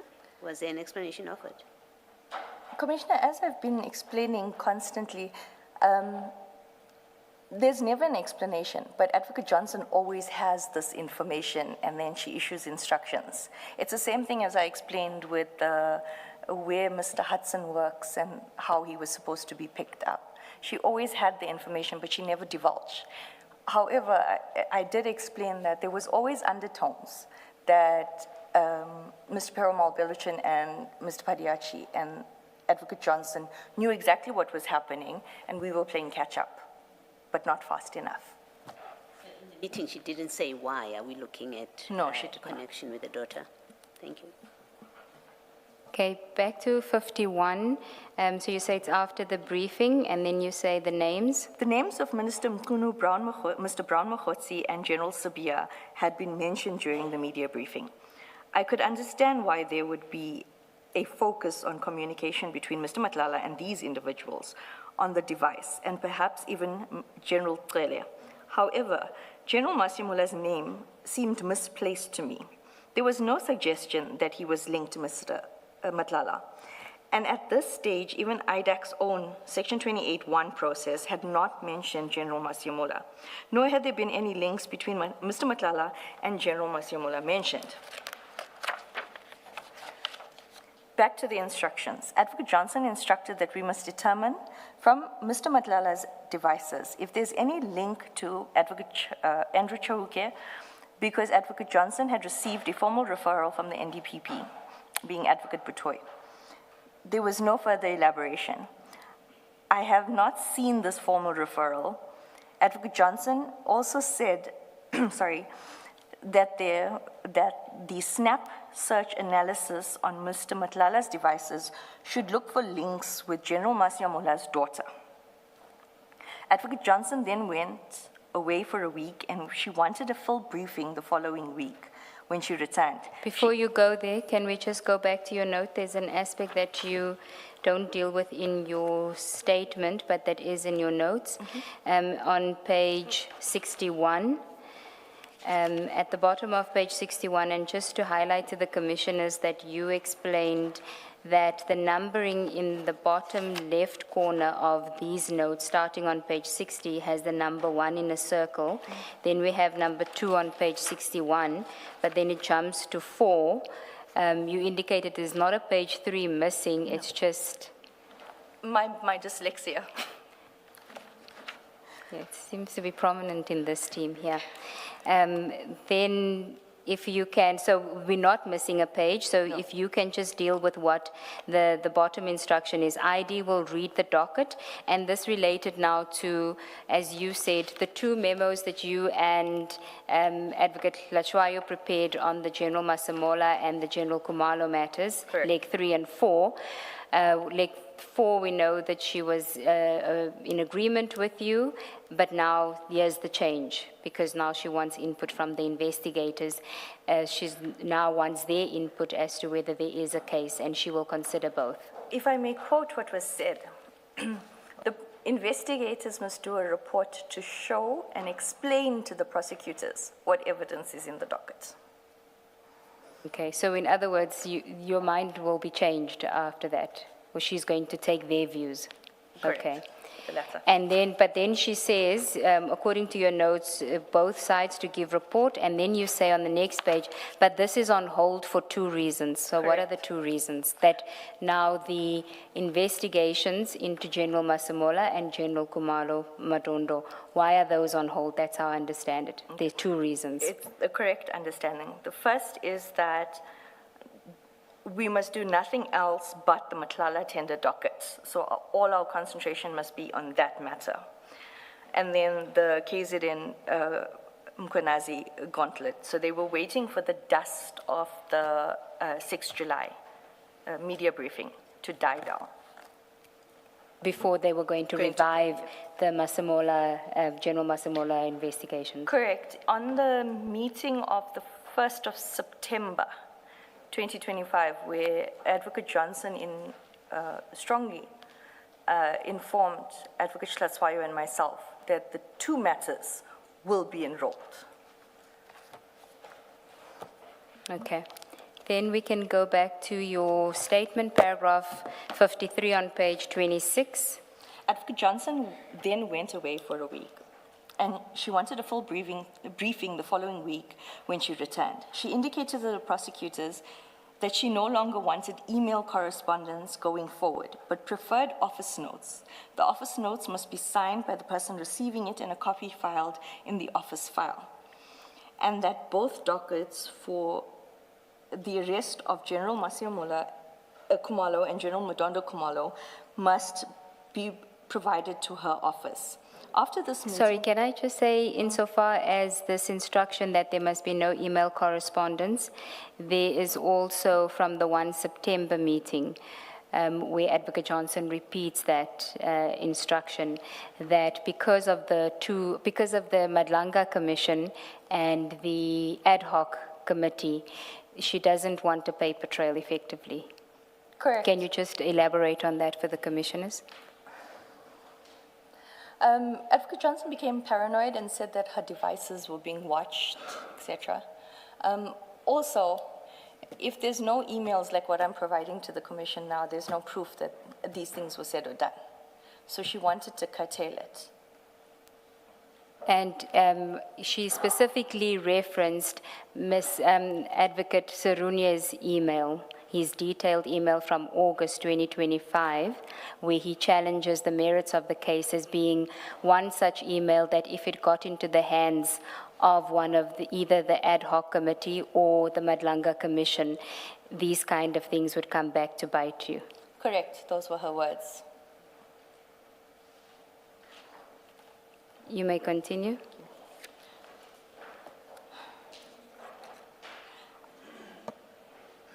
I sent a WhatsApp to Advocate Johnson asking to be released from the matter due to safety issues.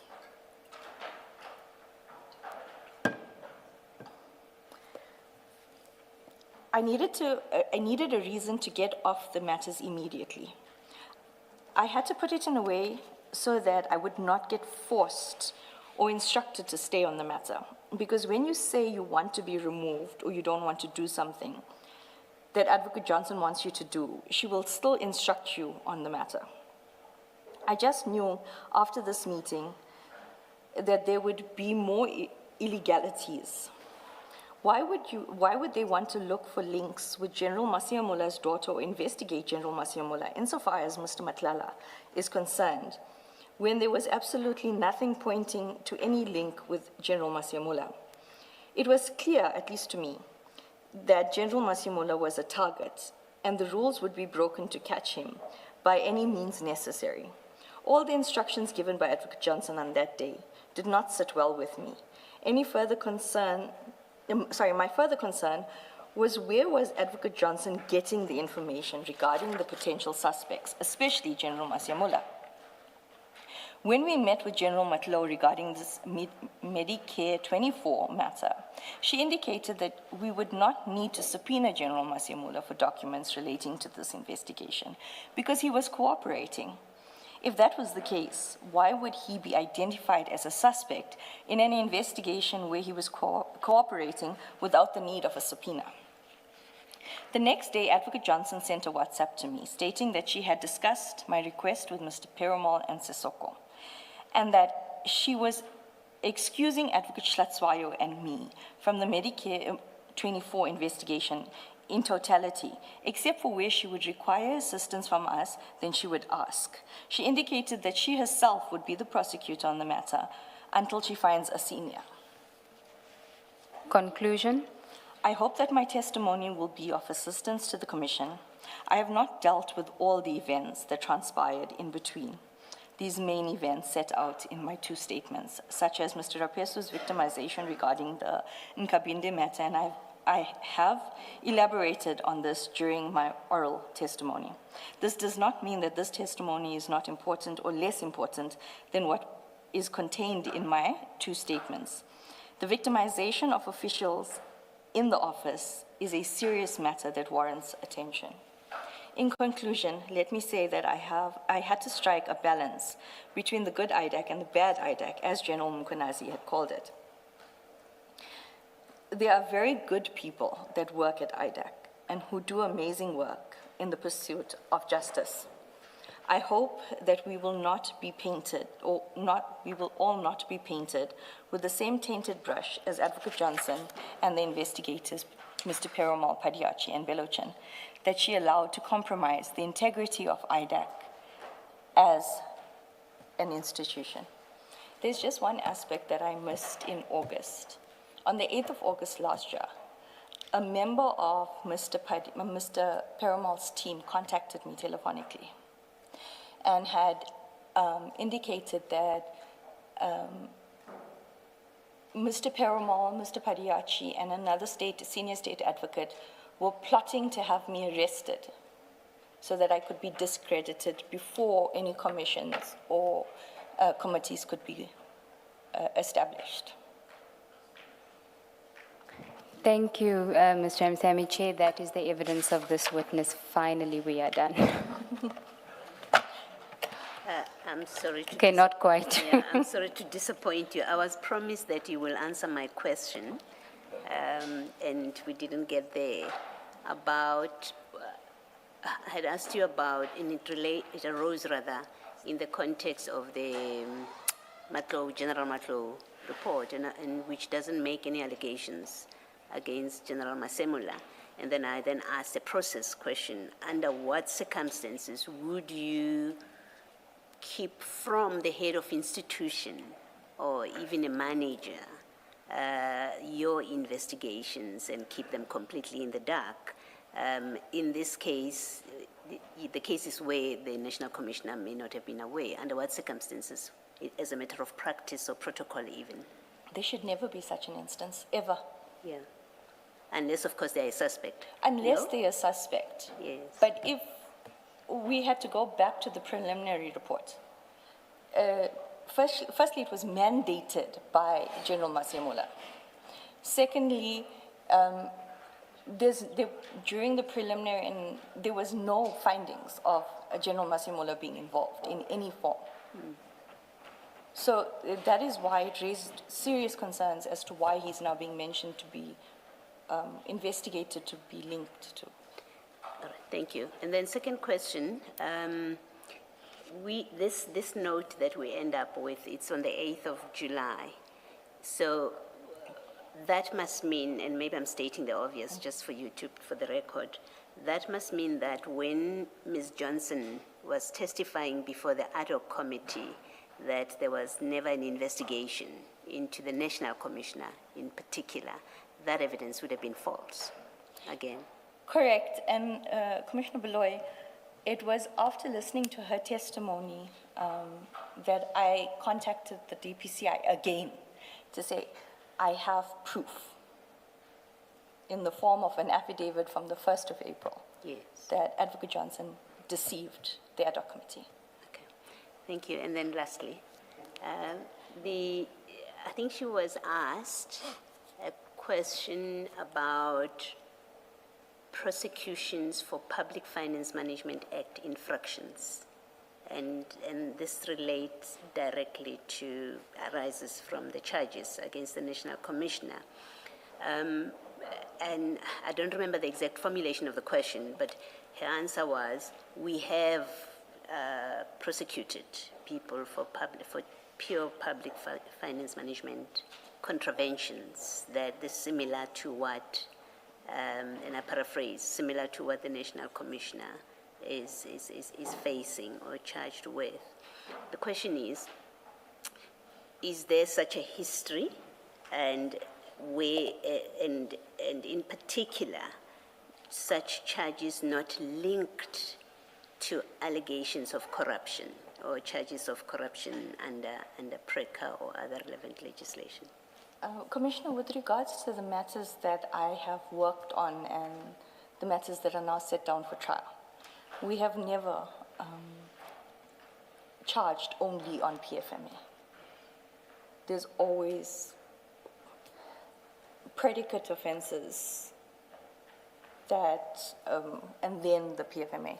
So the matters that I am currently involved in where PFMA is a charge, no, we've always linked the person to something else. Thank you. That actually accords with our interpretation, which we put to Advocate Johnson and I think some other witness after her. Yes. Thank you, Chair. Thank you, Chair. That's it for the business. Thank you. We may have to wait, but maybe outside, for Advocate Chaskalson. When we adjourn, if we are to grant the witness P application, we want to adjourn for the day in open session. And, but Ms. Ramsamy, thank you very much. Thank you, Chair. Thank you, Commissioners. We truly appreciate you sitting here for days and days. Thank you very much. Sure. You are excused. Perhaps let's, anything to say, Mr. Ramazeki, sir? Thank you, Chair, for the opportunity. I think I just have to use it also just on one issue. Yes. Am I getting cross-examined by my own counsel? Not at all. We knowing how the commissions operate, you know that at some point we are afforded an opportunity to re-examine certain issues. So there is just one issue that I just want your understanding. In paragraph 52 of your supplementary affidavit, it is your evidence here that there was an instructions that was given from the former NDPP to Advocate Johnson, wherein you were given instructions to determine if there are links between the phone of Mr. Matlala and Advocate Jauke. And I'm asking this on the background that it is in the public domain that we know that there was a Nkabinde inquiry wherein the NDPP, former NDPP, was a complainant of some sort. So I want to check as to, did this instruction relates to that, or it related to other things pertaining to what you are stating here? Because for Advocate Chauke's name just to come from the blue from the former NDPP, it's just surprising. I'm going to give you an observation that I made, and then, but first let me answer the referral. I had seen it, but I was not able to read it. It was flashed in front of us in a meeting in Advocate Johnson's office, but it was signed by Advocate Batoy. And once again, I found the timing very, very coincidental that Advocate Batoy was asking IDAC to investigate Advocate Chauke, because it was at the time that the president was about to announce the Nkabinde inquiry. So it didn't make sense. Why are we investigating? Are we doing a parallel investigation? Or are we trying to add meat to Nkabinde's inquiry, or Nkabinde inquiry? Have I answered you?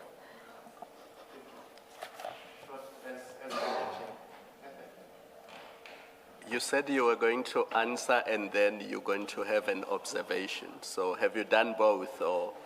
Yes, Commissioner Kumalo, my observation was with regards to the timing. Okay. Thank you again, you are excused. Thank you. Thank you, Commissioners. Thank you, Chair. Thank you. Mr. Ramatsekisa and your team, you are also excused. Thank you. Thank you very much. Yes, Miss. Yes, Mr. Shaskalsin. Thanks, Chair.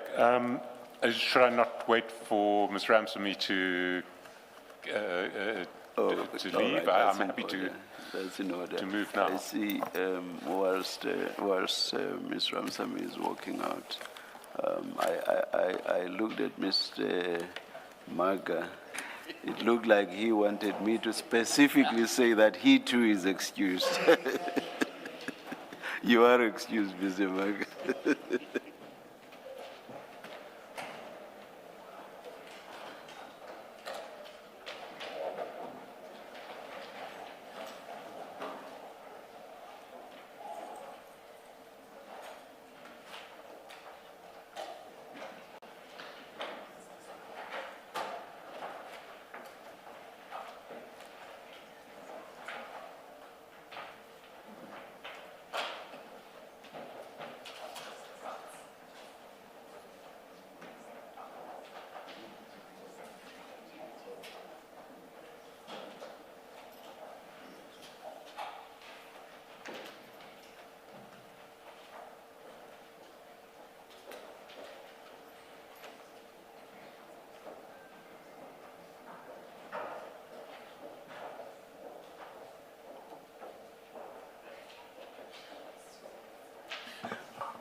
Thank you, Chair. There is an in-camera application before the Commission. It's an application that was made by the witness, but which the evidence leaders certainly support. And we've received no notice of opposition from anyone. So I would just move for an order in the terms set out in that notice of motion, which would provide that the applicant's testimony is heard in camera and that the transcript, recording and documentation relating to the applicant's evidence is kept confidential. A ruling is so made. Thank you, Chair. Yeah, and I assume that you will then prepare the document that is going to be signed by the Commission Secretary.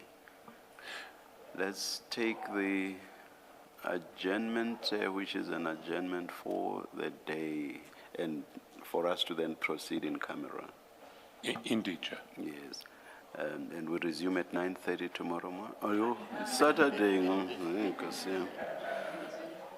I want us to finalize all the testimony now on Monday at 9:30 a.m. Thank you.